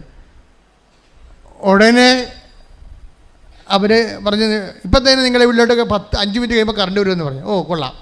5 മിനിറ്റ് കഴിഞ്ഞപ്പോൾ കറണ്ട് വന്നപ്പോൾ നമ്മൾ ജനൽ തുറന്നു അപ്പുറത്ത് നോക്കി, എൽസിക്കൂട്ട് കറണ്ട് വന്നു. ഓ നാശം, അവിടെ വീട്ടിലും കറണ്ട് വന്നാന്ന് ചോദിക്കും. തീർന്നില്ല പരിപാടി. മനസ്സിലായല്ലേ? ഇതാണ് പ്രശ്നം. നമ്മുടെ വീട്ടിൽ നമ്മളാണല്ലോ വിളിച്ച് പറഞ്ഞത്, അവൾ വിളിച്ച് പറഞ്ഞില്ല. എൽസിക്കുട്ടി വിളിച്ച് പറഞ്ഞിട്ടില്ലേ? നമ്മളാണ് കഷ്ടപ്പെട്ട് നമ്മൾ 3 രൂപ കളഞ്ഞില്ലേ, മൊബൈലിൽ കുത്തി കറണ്ടില്ലെന്ന് വിളിച്ച് പറഞ്ഞില്ലേ ഓഫീസിലേക്ക്. അപ്പോൾ നമ്മളോടല്ല അവർ പറഞ്ഞത് ഇപ്പം കറണ്ട് വരുമെന്ന്. അപ്പോൾ കറണ്ട് വന്ന് നമ്മുടെ കാശിൽ നമ്മൾ കറണ്ട് വന്ന്. അപ്പോൾ ജനൽ തുറന്ന് അപ്പോൾ നോക്കിയപ്പോൾ എൽസിക്കുട്ടി അവർക്ക് കറണ്ട് വന്നാ. നമ്മുടെ മനസ്സിരിക്കണ അതാണ്. നമ്മൾ വിളിച്ച് നമുക്ക് മാത്രം കറണ്ട് കിട്ടിയാൽ മതി. എൽസിക്കുട്ടി കറണ്ട് വരണത് നമ്മുടെ അക്കൗണ്ടിൽ എംബ്രാൻ്റെ ഭാര്യയുടെ അത്താഴം എംബ്രാൻ്റെ വട്ടത്ത് വേണ്ട. ഇതാണ് കുറവെന്ന് പറയണത്. നമ്മൾ മാത്രം വെളിച്ചം കണ്ടാൽ മതി, മറ്റുള്ളവർ വെളിച്ചം കാണണ്ട. അത് നമ്മുടെ മൊബൈലിലെ കാശ് കൊണ്ട് കാണണ്ട എന്ന് ചിന്തിച്ചാൽ അത് കുറവായി മാറും. ഓരോ ഉടമ്പടി പുതുക്കലും ഈ കുറവുകൾ അന്വേഷിച്ചുകൊണ്ടിരിക്കണം. ശ്രദ്ധിക്കട്ടെ. പരിശുദ്ധ പരമദിവ്യകാരുണ്യത്തിന് ആരാധനയും സ്തുതിയും പുകഴ്ചയും ഉണ്ടായിരിക്കട്ടെ. അപ്പോൾ ഓരോ പുതുക്കലിനും നമ്മൾ വ്യവസ്ഥാപിതമായിട്ട് പറയാത്ത പുതിയ നമ്മുടെ കുറവുകൾ മർക്കോസിൻ്റെ സുവിശേഷം 12:21 വെച്ചുകൊണ്ട് കർത്താവിൻ്റെ തിരുസന്നിധിയിൽ ആത്മശോധന ചെയ്യേണ്ടതാണ്. എന്താണ് എൻ്റെ കുറവെന്ന്. ഇപ്പോൾ ജോജോ പറയുന്ന കുറവുകൾ എന്തെല്ലാം ജോജോ സംസാരിക്കാതിരുന്ന വ്യക്തികളുണ്ട്. അപ്പോൾ അവരോട് അദ്ദേഹം സംസാരിക്കാൻ തുടങ്ങി. മുമ്പത്തേനേക്കാൾ നന്നായിട്ട് കുർബാന അർത്ഥവത്തായിട്ട് സ്വീകരിക്കാൻ തുടങ്ങി. എല്ലാവരോടും സൗമ്യമായി പെരുമാറാൻ തുടങ്ങി. തനിത്തരം നാൾ സമ്പാദിച്ചെങ്കിലും ഇതൊന്നുമില്ലാതെ അദ്ദേഹം ഒരു ദിവസം തിരിച്ച് നാട്ടിൽ വന്നു. നാട്ടിൽ വന്നപ്പോഴും അദ്ദേഹം സുഖപ്പെട്ടു എന്നുള്ള ധാരണ അദ്ദേഹത്തിനില്ല. കാര്യം അദ്ദേഹത്തിൻ്റെ സിസ്റ്റ് വളരുന്നില്ല എന്ന് മാത്രമേ ഉള്ളൂ. അപ്പോൾ ഡോക്ടർ ഓക്കെ എന്ന് പറഞ്ഞ് നിൽക്കുന്നു. പക്ഷെ അപ്പം നാട്ടിൽ വന്നിട്ട് രണ്ടാമത് ഇദ്ദേഹം ഇതിനു വേണ്ടി മാത്രം ഒന്ന് നാട്ടിൽ വന്നിട്ട് ഇവിടുത്തെ ഗംഗാധരൻ ഡോക്ടറിനെയൊക്കെ കണ്ടു. ഏത് ആശുപത്രിയാണെന്ന് എനിക്കറിയാൻ പാടില്ല, അദ്ദേഹത്തിൻ്റെ സാക്ഷ്യത്തിൽ ആ പേരൊക്കെ കിടപ്പുണ്ട്. അപ്പോൾ ഗംഗാധരൻ ഡോക്ടർ കേരളത്തിൽ ഒരു പക്ഷേ നല്ല ഈ വിഷയത്തിൽ എക്സ്പെർട്ടായിരിക്കും. അപ്പോൾ അദ്ദേഹം പറഞ്ഞു, അദ്ദേഹം വീണ്ടും ഇത് സ്കാൻ ചെയ്ത് കഴിഞ്ഞപ്പോൾ പറഞ്ഞു എത്രയും വേഗം 25 കീമോ എടുക്കണമെന്ന് പറഞ്ഞു. 25 കീമോ. ഈ മനുഷ്യൻ തകർന്നു പോയി. ഇംഗ്ലീഷിൽ ഡോക്ടർമാർ പറഞ്ഞില്ല ഇത്, അവർ എന്നെ ചതിച്ചു, അവർ മറച്ചു വെച്ചു. മലയാളത്തിൽ വന്നപ്പോൾ അവർ 25 കീമോ എടുക്കണമെന്ന് പറഞ്ഞു. അപ്പോൾ എൻ്റെ മനസ്സ് ഒറ്റ ചിന്തയുണ്ടായുള്ളൂ, കീമോ എടുത്താൽ ഇല്ലെങ്കിലും തിരിച്ച് എൻ്റെ മക്കളടുത്ത് പോയി കിടന്ന് മരിക്കണം. നോക്കിയേ, മലയാളികളുടെ മനസ്സങ്ങനെ മാറുകയാണേ. പണ്ടൊക്കെ നമ്മൾ വിചാരിച്ചുകൊണ്ടിരിക്കുന്നത് മരിക്കാൻ വേണ്ടി എല്ലാവരും കേരളത്തിൽ വരുമെന്നാണൊക്കെ. ഇപ്പം മാറി. ഇങ്ങനെ എല്ലാവരും പറയും, നിങ്ങൾ ചോദിക്കും എപ്പോഴാലും നിങ്ങൾ എവിടെ പോയാലും മരിക്കാൻ വേണ്ടി കേരളത്തിൽ വരികയില്ലെന്ന് ചോദിക്കുമായിരുന്നു പണ്ട്. ഞങ്ങളുടെ അച്ഛന്മാരൊക്കെ അമേരിക്കയിൽ പോകുമ്പോൾ അച്ഛന്മാരൊന്നും പറഞ്ഞിടാ എവിടെ പോയാലും മരിക്കാൻ വേണ്ടി ഇവിടെ തന്നെ വരണ്ടേന്ന് പറയും. പക്ഷേ ഇപ്പോഴങ്ങനെയല്ല, ഇവിടെ വന്നിട്ട് മരിക്കാൻ വേണ്ടി തിരിച്ച് അങ്ങോട്ട് പോവുകയും. അങ്ങനെ സാക്ഷ്യത്തിൽ പറയുന്നുണ്ട്. എനിക്ക് ഒറ്റ ചിന്ത മാത്രമേ ഉണ്ടായിരുന്നു, 25 സ്കാൻ ചെയ്യണമെന്ന് പറഞ്ഞപ്പോൾ ആ 25 പ്രാവശ്യം കീമോ എടുക്കണമെന്ന് പറഞ്ഞപ്പോൾ എൻ്റെ മറ്റേ ചിന്ത എൻ്റെ മക്കളുടെ അടുത്ത് പോയി മരിക്കണമെന്ന്. അപ്പം ഞാൻ അവിടെ തിരിച്ചു പോയിട്ട് ഞാൻ എൻ്റെ ഡോക്ടറെയാണ് ആദ്യം കണ്ടത്. പോയി നിങ്ങളെ ചോദിച്ചു, നിങ്ങളെന്നെ പറ്റിച്ചില്ലേ? അപ്പോൾ എന്താണ് ഡോക്ടർ ചോദിച്ചു. അവിടെ ചെന്നപ്പോൾ പറഞ്ഞു, എന്നോട് പറഞ്ഞല്ലോ അവിടെ ചെന്നപ്പോൾ സ്കാൻ ചെയ്തപ്പോൾ 25 കീമോ എടുക്കണമെന്ന്. അപ്പോൾ ഡോക്ടർ ചിരിച്ച്, അത് ശരിയാ, നിങ്ങളെ ഞാൻ 3-4 പ്രാവശ്യമായിട്ട് ടെസ്റ്റ് ചെയ്തിട്ട് ഇത്രയും കാലത്തിനുള്ളിലാണ് ഈ സിസ്റ്റിൻ്റെ വലിപ്പം ഞാൻ നോക്കിയിട്ടാണ് കീമോ വേണ്ടെന്ന് പറഞ്ഞത്. It is arrested. നിങ്ങളുടെ നാട്ടിലെ ഡോക്ടർ ചെന്നപ്പോൾ തന്നെ ഇത്രയും വലിയ ഇത് സിസ്റ്റ് കണ്ടപ്പോൾ ഓട്ടോമാറ്റിക്കായിട്ട് അങ്ങനെ 25 കീമോ ഒക്കെ എഴുതി. ദാറ്റ് മീൻസ് നിങ്ങൾ മനസ്സിലാക്കേണ്ടത് എന്താണ്, അപ്പം ഈ മനുഷ്യന് ബോധം വന്ന് 25 കീമോ ആവശ്യമുള്ള എൻ്റെ ക്യാൻസറിനാണ് മാതാവ് അറസ്റ്റ് ചെയ്തിരിക്കണമെന്ന്. ശ്രദ്ധിക്കട്ടെ. ഹല്ലേലൂയ. പരിശുദ്ധ പരമ ദിവ്യകാരുണ്യത്തിന് അതായത് ഇതിൻ്റെ തന്നെ മക്കൾ മനസ്സിലാക്കേണ്ട ഇതാണ്, നിങ്ങൾ എപ്പോഴും ദൈവത്തെ അസസ് ചെയ്യുമ്പോൾ, ഉടമ്പടി റിസൾട്ട് അസസ് ചെയ്യുമ്പോഴുണ്ടാകുന്ന പകപ്പിഴകൾ തിരുത്തണം. ഉടമ്പടിയുടെ റിസൾട്ടുകൾ, ഇപ്പം നിങ്ങളുടെ കടം, രോഗം, ജോലി, വിവാഹം, മക്കൾ, ഇപ്പം നിങ്ങൾ ഒരു റിസൾട്ട് നിങ്ങളുടെ മനസ്സിൽ കണ്ടിട്ട് അത് ദൈവത്തിന് കൊടുത്തിരിക്കണം, ഇതുപോലെ സെറ്റ് ചെയ്യണമെന്ന് പറഞ്ഞിട്ട് അതുപോലെ സെറ്റ് ചെയ്തില്ലെങ്കിൽ നിങ്ങളിപ്പോഴും മോന്തം കയറ്റി നടക്കുകയാണ്. മനസ്സിലായില്ലേ? നിങ്ങൾ ഇന്ന കാര്യങ്ങളിൽ, ഇപ്പോൾ ഒരു മോള് കഴിഞ്ഞ ദിവസം സാക്ഷ്യം പറഞ്ഞതാണ്. എന്താണ്? മാതാവേ, എന്നെ UK കൊണ്ടുപോകണത് ജനുവരി മാസത്തിൽ കൊണ്ടുപോകണം, ജനുവരി ഇൻടേക്കിന് എന്നെ കൊണ്ടുപോകണം എന്ന് പറഞ്ഞാൽ കണ്ണീരിട്ട് ഇവിടെ ഉടമ്പടി ചെയ്തിരിക്കുകയാണ്. ഉടമ്പടി ചെയ്ത് കഴിഞ്ഞിട്ട് ആരാണ്ട് പറഞ്ഞു, എടി ജനുവരി ഇൻടേക്കിന് വേണ്ടി നീ അങ്ങോട്ട് വരാൻ പോകണ, ജനുവരിയിൽ അവിടെ ഭയങ്കര തണുപ്പാടി, നിനക്ക് നടുവേദന ഉള്ളതല്ലേ, നടുവേദനക്കാരും മുട്ടുവേദനക്കാരും ഒക്കെ ഈ തണുപ്പത്തൊന്നും ഇറങ്ങിക്കഴിഞ്ഞപ്പോൾ അനങ്ങത്തില്ല. ഓ ദൈവമേ സോറി എന്നാൽ പിൻവലിച്ച് പോരെ. ഇതാണ് മനുഷ്യൻ്റെ പ്രാർത്ഥനയുടെ പ്രശ്നം. ഇതാണ്, അതായത് നമ്മൾ മാതാവിൻ്റെ കാലഘട്ടം ജനുവരി ഇൻടേക്കിന് കൊണ്ടുപോകണം, ജനുവരി ഇൻടേക്കിന് കൊണ്ടുപോകണമെന്ന് പറയും. മാതാവ് ഒരു സൈൻ ചെയ്ത് കഴിഞ്ഞാൽ നിന്നെ നടുവ് പോയത് തന്നെ. അപ്പോൾ പല കാര്യങ്ങളും ദൈവം അപ്പം തന്നെ എടുക്കത്തില്ല. നീ ചോദിക്കണത് ആനമണ്ടത്തരമായിരിക്കും, നീ ഉടമ്പടി വെച്ചിരിക്കുന്ന പല കാര്യങ്ങളും ആനമണ്ടത്തരമായിരിക്കും. എന്നുവെച്ചാൽ അതെങ്ങാനും ദൈവം എടുത്താൽ നിനക്ക് തന്നെ അത് പണിയായിട്ട് വരും, പണി പാർസൽ വരും. മനസ്സിലായില്ലേ? അപ്പോൾ എന്തെങ്കിലും നിൻ്റെ വിഷയം അതുപോലെ നടന്നില്ലെങ്കിൽ നീ മോന്തം കയറ്റി ദൈവത്തിനെ പ്രകോപിപ്പിക്കരുത്. പറഞ്ഞാൽ മനസ്സിലായില്ലേ? എന്നിട്ട് ദൈവത്തിൻ്റെ ഇഷ്ടമുള്ള സമയത്ത് ഇഷ്ടമുള്ള പോലെ സെറ്റ് ചെയ്യാൻ വേണ്ടി ദൈവത്തിന് സമർപ്പിക്കണം. ശ്രദ്ധിക്കട്ടെ. ഹല്ലേലൂയ. അതായത് എപ്പോഴും എൻ്റെ മക്കളെ ശ്രദ്ധിക്കേണ്ടത്, ഒരു വിഷയം ടോട്ടലായിട്ട് ദൈവത്തിന് മാറ്റാൻ പറ്റും, അതേസമയം തന്നെ അതിൻ്റെ ആവിയും പുകയും നിന്നെ ഏൽപ്പിക്കാതെ അറസ്റ്റ് ചെയ്യാനും പറ്റും. ഇത് രണ്ടും ഒരേപോലെ. നിൻ്റെ ജീവിതത്തിൽ ഏറ്റവും നല്ലത് എന്താണെന്ന് നോക്കിയിട്ട് അതാണ് നിൻ്റെ കുടുംബത്തിൻ്റെ ഹിസ്റ്ററി അനുസരിച്ച് ദൈവം സെറ്റ് ചെയ്യണം. ഒരു കാര്യം എപ്പോഴും അത് പെർഫെക്റ്റായിട്ടായിരിക്കും ചെയ്യണത്, പെർഫെക്റ്റായിട്ടാണ് ചെയ്യണമെന്ന് വിചാരിക്കും. ഓരോ വിഷയം, അതായത് ഞാൻ എന്താ പറയണത്, ഒരു കാരണവശാലും ദൈവത്തെ നിങ്ങൾ ഒരിക്കൽ പോലും ദൈവമേ നീ എന്നോട് അങ്ങനെ ചെയ്തില്ലേ, ഞാൻ ഇന്ന് എവിടെ ഇരിക്കേണ്ടതായിരുന്നു, അതപ്പം ചെയ്തു തന്നാൽ മതിയായിരുന്നല്ല എന്ന് ഒരിക്കലും കിട്ടാത്ത കാര്യത്തിന് ദൈവത്തെ പ്രതിയാക്കിക്കൊണ്ട് പ്രാർത്ഥനയെ മാന്യം കാണിച്ചുകൊണ്ട് നിങ്ങൾ ആന്തരിക മത്സരങ്ങൾ നടത്തരുത്. അത് ഉടമ്പടിയെ ബാധിക്കും. ശ്രുതികട്ടെ ഹല്ലേലൂയ. അതായത് ഈ മർക്കോസിൻ്റെ സുവിശേഷം ഇല്ലേ, മർക്കോസ് തന്നെ 16-18 വായിച്ചേ. ശ്രുതികട്ടെ ഹല്ലേലൂയ. ഹല്ലേലൂയ ഹല്ലേലൂയ ഹല്ലേലൂയ ഹല്ലേലൂയ. യേശുവേ നന്ദി. ഹല്ലേലൂയ. മർക്കോസ് 16:18. മർക്കോസ് 16:18. അവർ സർപ്പങ്ങളെ കയ്യിലെടുക്കും. പറഞ്ഞേ, അവർ സർപ്പങ്ങളെ കയ്യിലെടുക്കും. അവർ സർപ്പങ്ങളെ കയ്യിലെടുക്കും. മാരകമായ എന്ത് കുടിച്ചാലും അത് അവരെ ഉപദ്രവിക്കുകയില്ല. അവർ രോഗികളുടെ മേൽ കൈകൾ വയ്ക്കും. അവർ സുഖം പ്രാപിക്കുകയും ചെയ്യും. അതായത് ഈ പ്രൈമറി ഉടമ്പടിക്കാരെ കുറിച്ച് ഈ പറയണത്, അതായത് നമ്മൾ ഉടമ്പടിയിലാകുമ്പോൾ തന്നെ വിശ്വാസം വഴി, വിശ്വാസം എന്തിനുള്ളതാണ്? വിശ്വാസം ജീവിക്കാനുള്ളതാണ്. അല്ലാതെ വിശ്വാസം നമുക്ക് ശാസ്ത്രീയമായ വിഷയങ്ങളെക്കുറിച്ചുള്ള വിശ്വാസം പോലെ അല്ല ഇത്. ശാസ്ത്രീയമായി നമുക്ക് എല്ലാ കാര്യങ്ങളും വിശ്വാസമില്ലേ.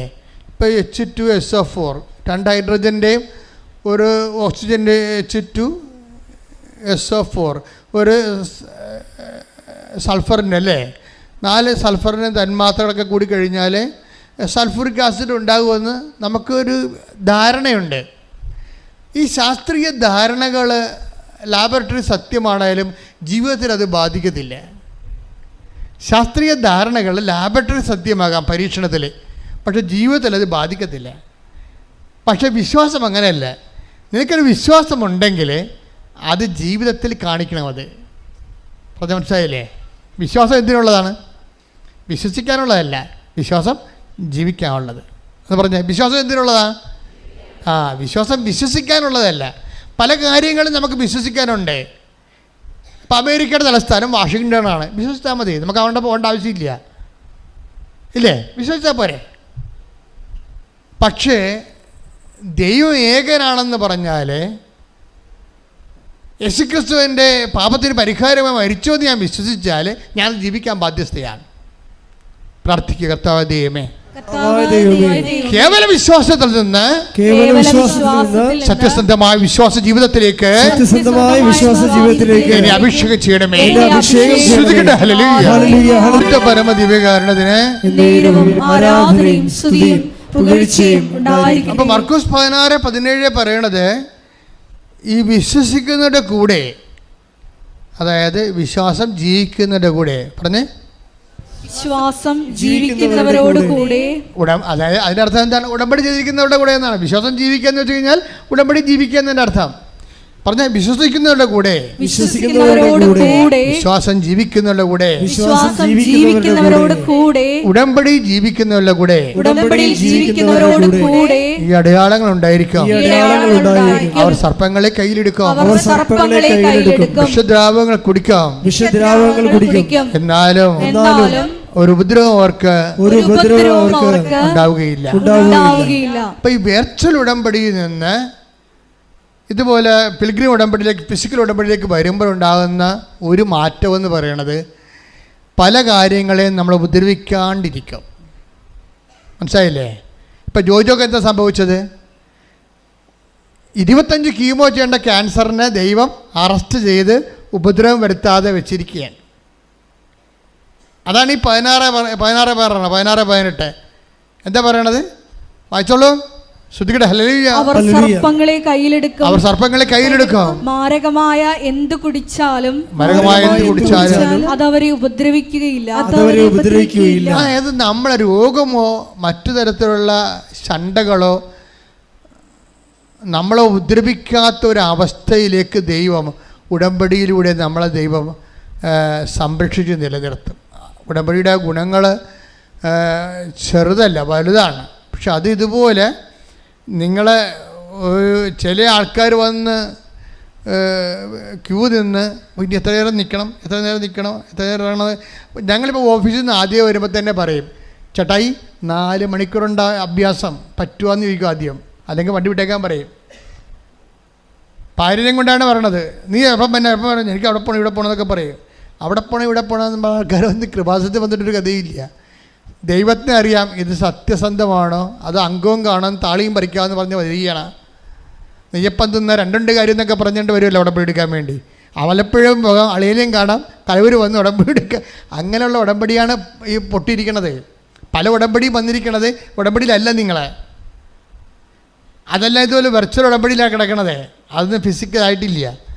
അതുകൊണ്ട് സത്യസന്ധമായിട്ട് ആക്ടിവേറ്റ് ചെയ്ത് കഴിഞ്ഞാൽ ഇതിൻ്റെ വാഗ്ദാനങ്ങളെല്ലാം എന്താണ്? സർപ്പങ്ങളെ കയ്യിലെടുക്കും. മാരകമായ എന്ത് കഴിച്ചാലും നിങ്ങൾക്കറിയാമല്ല, സമുദ്രം വരെ തടഞ്ഞു നിർത്തുന്ന വാഗ്ദാനത്തിലുള്ളതാണ്. ഉടമ്പടി വാഗ്ദാനത്തിലുള്ളതാണ് സമുദ്രം വരെ തടഞ്ഞു നിർത്തുമെന്ന്. ഞാൻ ആ വാഗ്ദാനം വിശ്വസിച്ച ആളാണ്. കർത്താവ് സമുദ്രത്തിന് ഓടാമ്പലിട്ടിരിക്കണത് കർത്താവാണെന്ന് ജോബിൻ്റെ പുസ്തകത്തിലുണ്ട്. അത് ഞാൻ വായിച്ചിട്ടുണ്ട്. 38:10 വായിച്ചേ. ജോബ് 38:10 വായിച്ചേ. ശ്രദ്ധിക്കട്ടെ. ഹല്ലേലൂയ ഹല്ലേലൂയ ഹല്ലേലൂയ ഹല്ലേലൂയ ഹല്ലേലൂയ. യേശുവേ നന്ദി നന്ദി നന്ദി. ഹല്ലേലൂയ ഹല്ലേലൂയ ഹല്ലേലൂയ ഹല്ലേലൂയ. ആരാധന. ഹല്ലേലൂയ ഹല്ലേലൂയ. ഞാൻ അതിന് അതിർത്തികൾ നിശ്ചയിച്ച് കതകുകളും ഓടാമ്പലുകളും ഉണ്ടാക്കി. സമുദ്രത്തിന് അതിന് 38:9 വാക്ക് വായിക്കുക. 38:8 മുതലുള്ള തിരുവചനം. ഗർഭത്തിൽ നിന്ന് സമുദ്രം പൊട്ടിപ്പുറപ്പെട്ടപ്പോൾ അതിനെ കതകടച്ച് തടഞ്ഞവൻ ആര്? അന്ന് ഞാൻ മേഘങ്ങളെ അതിന് ഉടുപ്പും കൂരിരുട്ടിനെ അതിന് ഉടയാടയുമാക്കി. ഞാൻ അതിന് അതിർത്തികൾ നിശ്ചയിച്ച്. സമുദ്രത്തിൽ ഇങ്ങനെ അതിർത്തികൾ നിശ്ചയിച്ച്. സമുദ്രമാണ്, സങ്കടമാണ്, രോഗമാണ്, കടങ്ങളാണ്. പക്ഷേ കർത്താവ് ഒരു അതിർത്തി നിശ്ചയിച്ചിട്ടുണ്ട് അതിന്. പറഞ്ഞോളാം, വായിച്ചോളൂ. ഞാനതിന് അതിർത്തികൾ നിശ്ചയിച്ചു. ഞാനതിന് അതിർത്തികൾ നിശ്ചയിച്ചു. കതകുകളും ഓടാമ്പലുകളും ഉണ്ടാക്കി. അതായത് പരിധികൾ നിശ്ചയിച്ചു. എന്താ പറഞ്ഞത്? നിനക്ക് ഇതാ ഇവിടം വരെ വരാം. കർത്താവ് പറഞ്ഞില്ലേ, എൻ്റെ അഭിഷിക്തനെ തൊട്ടു പോകരുത് എന്ന് പറയാം. Take the word of God. സങ്കീർത്തനം 94. Take the word of God. 105-ാം സങ്കീർത്തനം 15-ാം തിരുവചനം എന്ന് പറഞ്ഞേ. 105-ാം സങ്കീർത്തനം 15-ാം തിരുവചനം. എൻ്റെ അഭിഷിക്തരെ തൊട്ടുപോകരുത്, എൻ്റെ പ്രവാചകർക്ക് ഒരു ഉപദ്രവവും ചെയ്യരുതെന്ന് എന്ന് അവിടുന്ന് ആജ്ഞാപിച്ചു. ഈ അഭിഷിക്തൻ എന്ന് പറയുന്നത് ഇപ്പോഴത്തെ ഉടമ്പടി പശ്ചാത്തലത്തിൽ നമുക്കൊന്ന് പരത്തി വായിക്കേണ്ടി വരും. Those who have taken the covenant prayer, those who are in prayer practice in covenant, they are anointed. ജോജോക്ക് സംഭവിച്ചിരിക്കുന്നത് അതല്ലേ? ജോജോയുടെ ക്യാൻസർ അറസ്റ്റ് ചെയ്യപ്പെട്ടിരിക്കുകയാണ്. എന്താ കാര്യം? ഒറ്റ കാര്യം, പ്രത്യക്ഷീകരണ പ്രാർത്ഥന ചൊല്ലിയെന്ന്. വേറെ കാര്യമൊന്നുമില്ല. ആ പ്രത്യക്ഷീകരണ പ്രാർത്ഥന ചൊല്ലിയപ്പോൾ ആ മനുഷ്യൻ അതനുസരിച്ച് ഓൺലൈൻ ഉടമ്പടി എടുത്ത് ഉടമ്പടിയിലായി. ഉടമ്പടി പ്രകാരം ജീവിതം ക്രമീകരിച്ച് കഴിഞ്ഞപ്പോൾ എന്നാ പറ്റി? ദൈവം തൊട്ട്, അതായത് ക്യാൻസറിനോടും പറഞ്ഞിരിക്കുകയാണ്, എൻ്റെ അഭിഷിക്തനെ തൊട്ടുപോകരുത്. അപ്പോഴ് നിനക്കെതിരെ വരുന്ന എല്ലാ തിന്മകൾക്കും ദൈവം അതിർത്തിയും അതിർവരമ്പും നിശ്ചയിച്ചിരിക്കുക. അത്രയും വലിയ സാധ്യതകളാണ് ഉടമ്പടിയിലുള്ളത്. ശ്രുതികട ഹല്ലേലൂയ.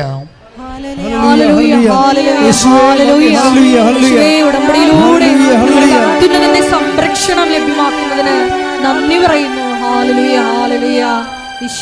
പരിശുദ്ധ പരമദിവ്യകാരുണ്യത്തിന് ആരാധനയും സ്തുതിയും പുകഴ്ചയും ഉണ്ടായിരിക്കട്ടെ.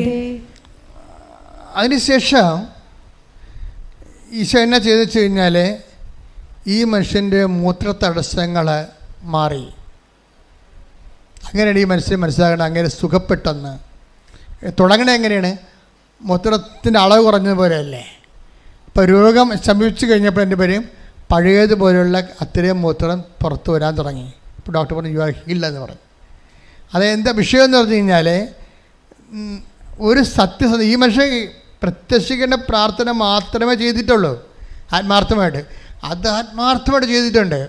പിന്നെ ഉടമ്പടി അനുസരിച്ചുകൊണ്ട് ജീവിതം പുനഃക്രമീകരിച്ചു, കുറവുകളെ പരിഹരിച്ചു, ദൈവമായിട്ട് നിരപ്പായി കഴിഞ്ഞപ്പോൾ എന്താ പറ്റി? ദൈവം ഈ വാഗ്ദാനങ്ങളെല്ലാം അവന് കൊടുത്തതെല്ലാം പാലിക്കുകയാണ്. വാഗ്ദാനം പാലിക്കണത് ദൈവം ആക്ടിവേറ്റ് ചെയ്തിരിക്കണതാണ്. ദൈവം ആക്ടിവേറ്റ് ചെയ്തു. അപ്പോൾ അപ്പോൾ ആക്ടിവേറ്റ് ചെയ്ത് ഇപ്പോഴെന്നാ പറ്റിയിരിക്കണത്, അതായത് നിത്യതയ്ക്ക് വേണ്ടി കൃപയിൽ ഈ മനുഷ്യനെ വളർത്താൻ വേണ്ടി ദൈവം പെട്ടെന്ന് ചെയ്ത ഒരു പരിപാലന പ്രക്രിയയായിട്ട് മാറി ഇങ്ങർക്ക് വന്നു പോയ രോഗങ്ങളെല്ലാം.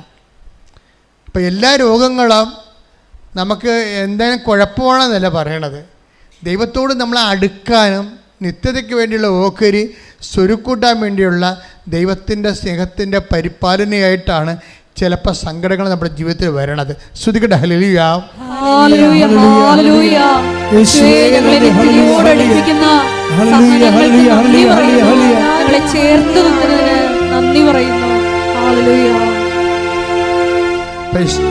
പരിശുദ്ധ പരമ ദിവ്യകാരുണ്യത്തിന്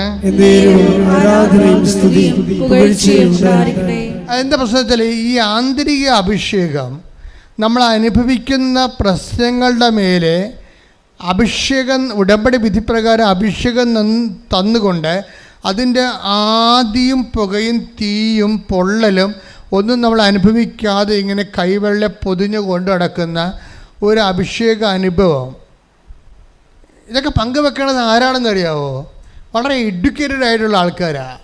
കഴിഞ്ഞ ദിവസത്തിൻ്റെ ഒരു സാക്ഷ്യം ഡോക്ടർ സമേത്തി വർഗീസ്, ബത്തേരിയിൽ നിന്ന് ഡോക്ടർ സമേത്തി വർഗീസിൻ്റെ ഒരു സാക്ഷ്യമുണ്ട്. എന്താ സാക്ഷ്യം എന്ന് വെച്ച് കഴിഞ്ഞാൽ, ഇദ്ദേഹം അമേരിക്കൻ MBBS ആണ്. അപ്പോൾ അമേരിക്കൻ MBBS വന്നിട്ട് ഇന്ത്യയിൽ പ്രാക്ടീസ് ചെയ്യണമെങ്കിൽ പിന്നെ ഈ FMG എക്സാം എഴുതണം.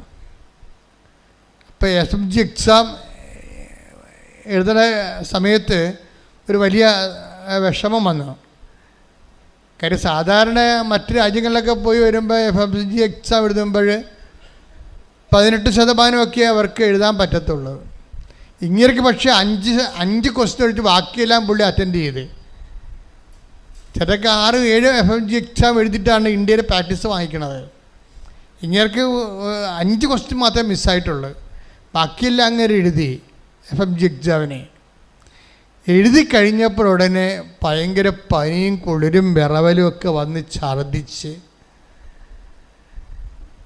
ഇങ്ങനെ ആശുപത്രി ചെന്ന് അപ്പോൾ ബ്ലഡെല്ലാം ടെസ്റ്റ് ചെയ്ത് കഴിഞ്ഞപ്പോൾ ഡോക്ടർ പറഞ്ഞ് ലിവറിലെ ഫ്ലൂയിഡ് കളക്ട് ചെയ്തിട്ടുണ്ടെന്ന് പറഞ്ഞു. അപ്പോൾ കൂളായിട്ട് നിൽക്കാൻ പുള്ളി ഇതൊക്കെ കേട്ടിട്ട്, ഡോക്ടറാണ് ആള്. അപ്പം അവിടെ നിന്ന് പറഞ്ഞിരിക്കുന്നത് ലിവറിലെ ഫ്ലൂയിഡ് കളക്ട് ആയിട്ടുണ്ടെന്നാണ്. പുള്ളി മൈൻഡ് ചെയ്യാതെ നിൽക്കുന്നത്. പുള്ളി മൈൻഡ് ചെയ്യാതെ നിൽക്കുന്നതിന് കാരണം പുള്ളി പറയുന്നുണ്ട്. അതാണ് നമ്മൾ ശ്രദ്ധിക്കേണ്ടത്.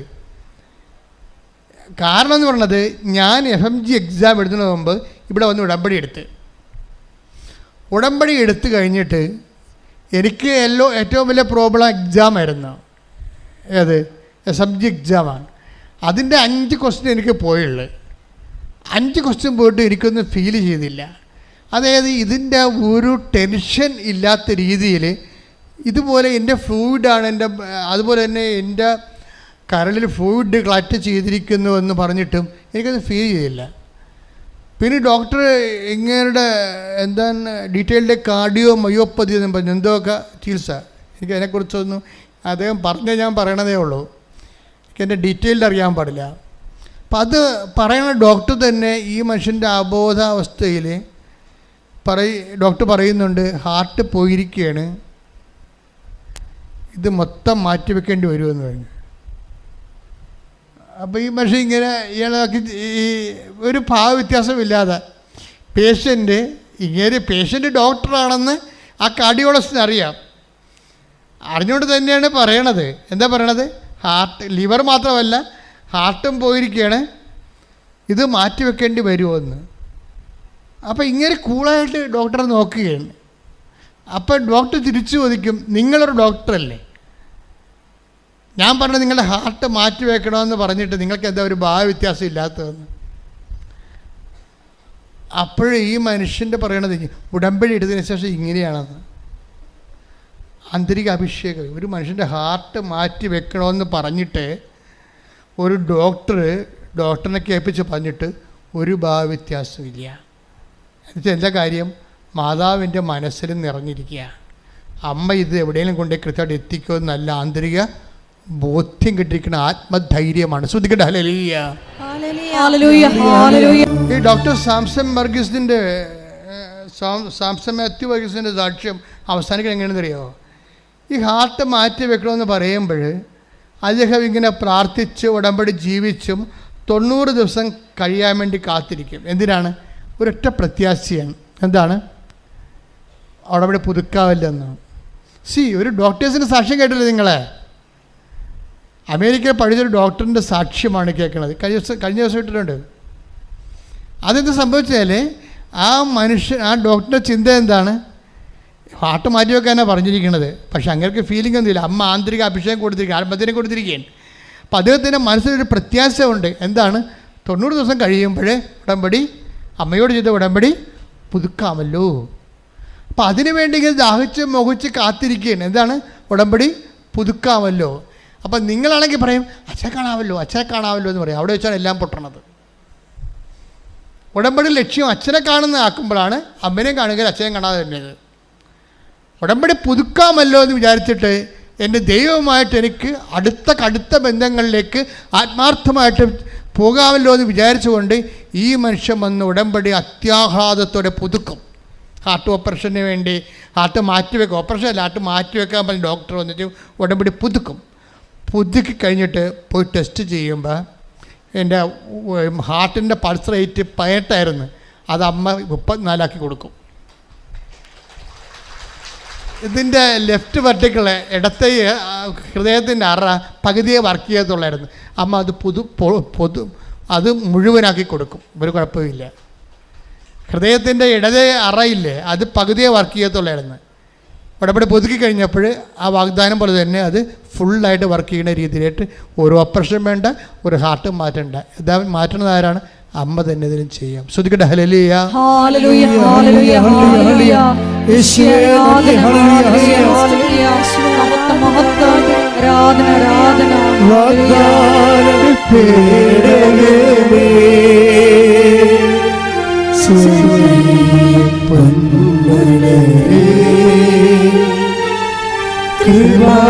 കൃപാസനത്തിൻ്റെ അമ്മേ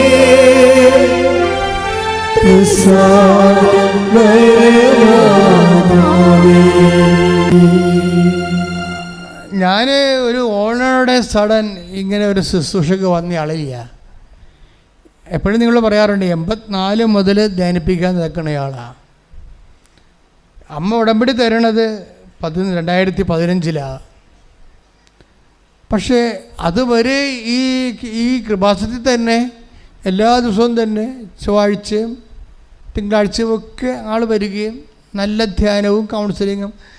ഞാൻ ഈ മരിയൻ തപസ്സം എന്ന് പറഞ്ഞൊരു ധ്യാനം ഉണ്ടായിരുന്നു ഇവിടെ. അതൊരു 1.5 ധ്യാനമാണ്. ഭയങ്കര കഷ്ടപ്പാടാണ് നിർത്തിപ്പോയതാണ്. അത് ഞാൻ തന്നെ കിടന്ന് അലയണം. അവന് 6 മണിക്ക് കയറിയ രാത്രി 9 മണിക്കാണ് ഇറങ്ങണത്. തീരണ ദിവസമാണെങ്കിൽ രാത്രി 9 മണിക്ക് 6 മണിക്ക് കയറിയിട്ട് ഞാൻ വെളുപ്പിനെ 4 മണിക്കാണ് പിന്നെ പോണത്. ആൾക്കാരെല്ലാം കണ്ടു പോണത്. അങ്ങനെയാണ് രോഗമൊക്കെ ആയി പോയത്. വരുത്തി വെച്ചതാണ് ശരിക്കും പറഞ്ഞാൽ. ഉറക്കം നിന്നുകൊണ്ട് ഇങ്ങനെ അലഞ്ഞും കെട്ടി ഉണ്ടാക്കിയ. അപ്പം അതുകൊണ്ട് ആ മരിയൻ തപസ് നിർത്തിക്കളഞ്ഞത്. പക്ഷെ അങ്ങനെ ആ മരിയൻ തപസ്സിലും കാണാത്ത രീതിയിലുള്ള അഭിഷേക തലങ്ങളാണ് അമ്മ ഉടമ്പടി തന്നപ്പോൾ വരണത്. നമ്മൾ ഒരിക്കലും ഓരോരുത്തരും കാണാത്ത രീതിയിലുള്ള അനുഭവ സാധ്യതകളാണ് ഉടമ്പടിയിലുള്ളത്. അപ്പോൾ അതുകൊണ്ട് ഞാൻ എന്താ പറയുന്നത് വെച്ച് കഴിഞ്ഞാൽ, ഉടമ്പടിയുടെ അഭിഷേക തലം ദൈവം നിൻ്റെ കടം, നിൻ്റെ രോഗം, നിൻ്റെ ജീവിത ദുഃഖം ഏറ്റെടുക്കുന്നത് വരെ ഒരു ടൈമുണ്ട്, നിലനിൽപ്പിൻ്റെ സമയം. ആ നിലനിൽപ്പിൻ്റെ സമയം നീ നിരാശപ്പെട്ട് ജീവിക്കരുത്. മറിച്ച് അവിടെ ആന്തരിക അഭിഷേകത്തിൻ്റെ സാധ്യത സ്കോപ്പുണ്ട്. അത് ദൈവത്തിന് വേണ്ടി അവലംബിച്ച് വേണ്ടി പ്രാർത്ഥിച്ചുകൊണ്ടിരിക്കണം. പ്രാർത്ഥിക്കുക, കർത്താവേ അങ്ങന്റെ ഉടമ്പടി പൂർണ്ണമായി ഏറ്റെടുക്കുന്നവരെ ആ ഇടക്കാലങ്ങളിൽ ഉണ്ടാകുന്ന എല്ലാ സങ്കടങ്ങളെയും ദുഃഖങ്ങളെയും വിഷമതകളെയും അതിജീവിക്കാനുള്ള ആന്തരിക അഭിഷേകം നൽകണം. എൻ്റെ പ്രിയപ്പെട്ടവരെ, അതീവ ദൈവാനുഗ്രഹത്തിൻ്റെ അഭിഷേകത്തിലാണ് നമ്മൾ നിൽക്കുന്നത്. ഇപ്പം തീർത്ഥാടനത്തിൽ ഇവിടെയുള്ളവരും ഓൺലൈനായി ആരാധന കൂടുന്നവരും നമ്മൾ പഴയ സാക്ഷികൾ നോക്കിയാൽ മനസ്സിലാകും, ഒരേ അഭിഷേകമാണ് ദൈവം നൽകുന്നത്. ചിലപ്പോൾ നിങ്ങൾ ഇന്ന് അനുഭവിക്കുന്ന പ്രയാസങ്ങളെ ഇന്ന് ധ്യാനത്തിൽ കണ്ടതുപോലെ അതിൻ്റെ അതിർവരുമ്പം നിശ്ചയിച്ചതിനെ ഹാൾട്ട് ആക്കാനുള്ള, തടഞ്ഞു നിർത്താനുള്ള അനുഗ്രഹമായിരിക്കും കിട്ടുന്നത്. ചിലപ്പോൾ ആ വിഷയം തന്നെ ടേക്കപ്പ് ചെയ്ത് ദൈവം എടുത്തു മാറ്റുന്നു വരും.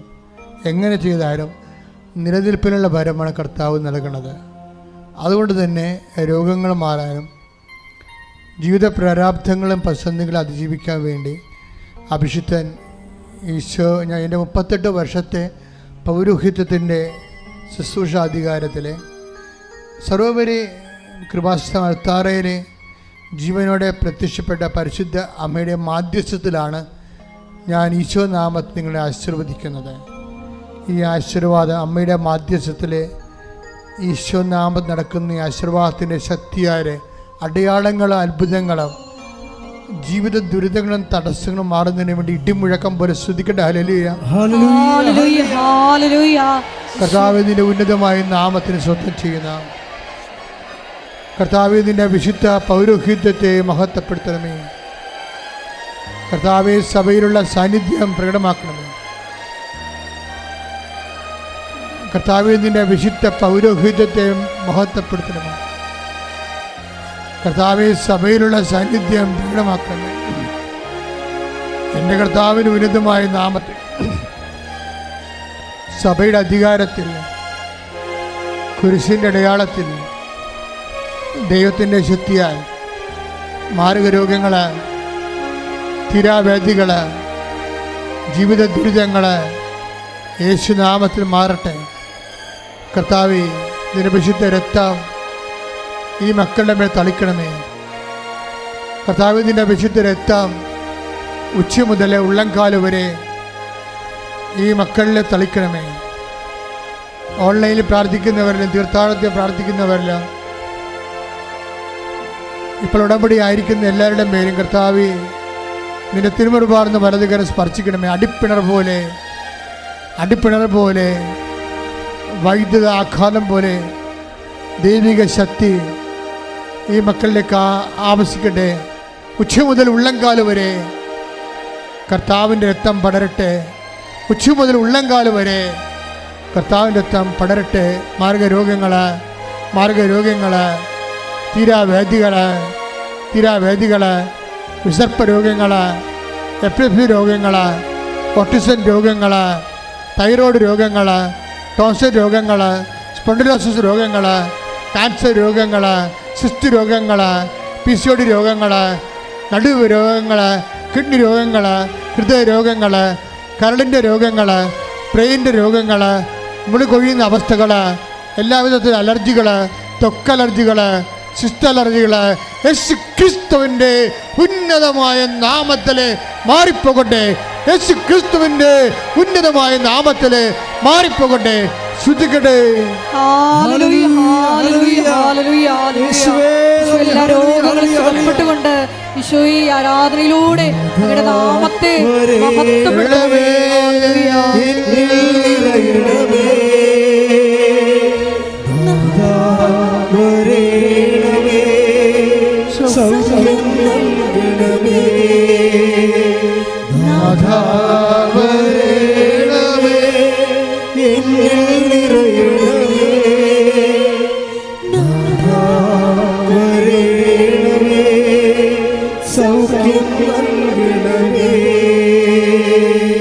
എൻ്റെ മക്കളെ, ക്രിസ്തുവിൽ പ്രത്യാശ അർപ്പിക്കുമ്പോൾ, അമ്മയുടെ മാധ്യസ്ഥത്തിന് അണയുമ്പോൾ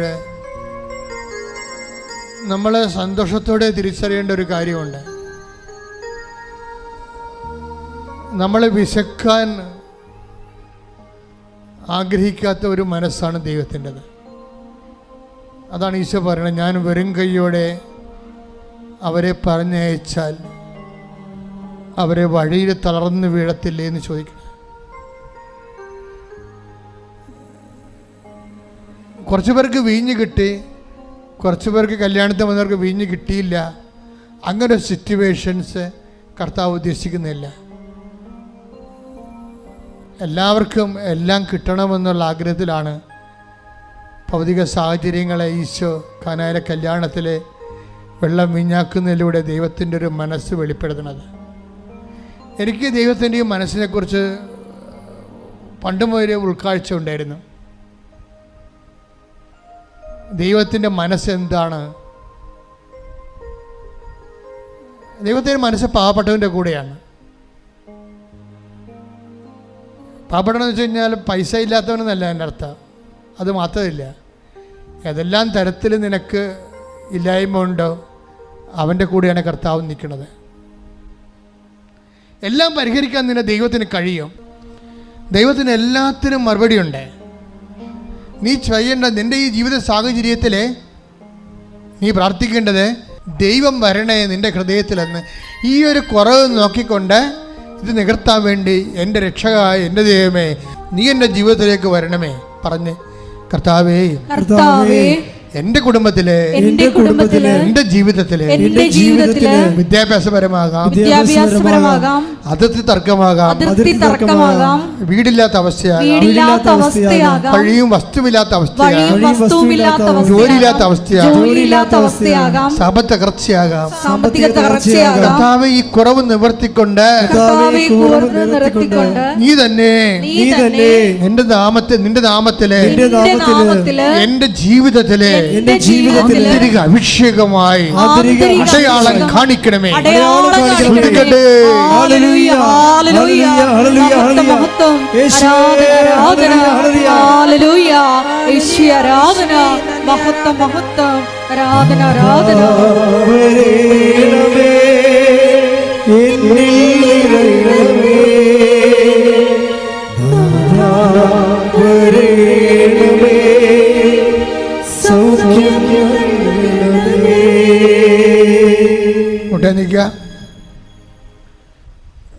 ഉടമ്പടി വച്ചിരിക്കുന്ന കാര്യങ്ങളെ കർത്താവിൻ്റെ തിരുസന്നിധിയിൽ സമർപ്പിച്ച് പ്രാർത്ഥിക്കുക, മൗനമായി പ്രാർത്ഥിക്കുക.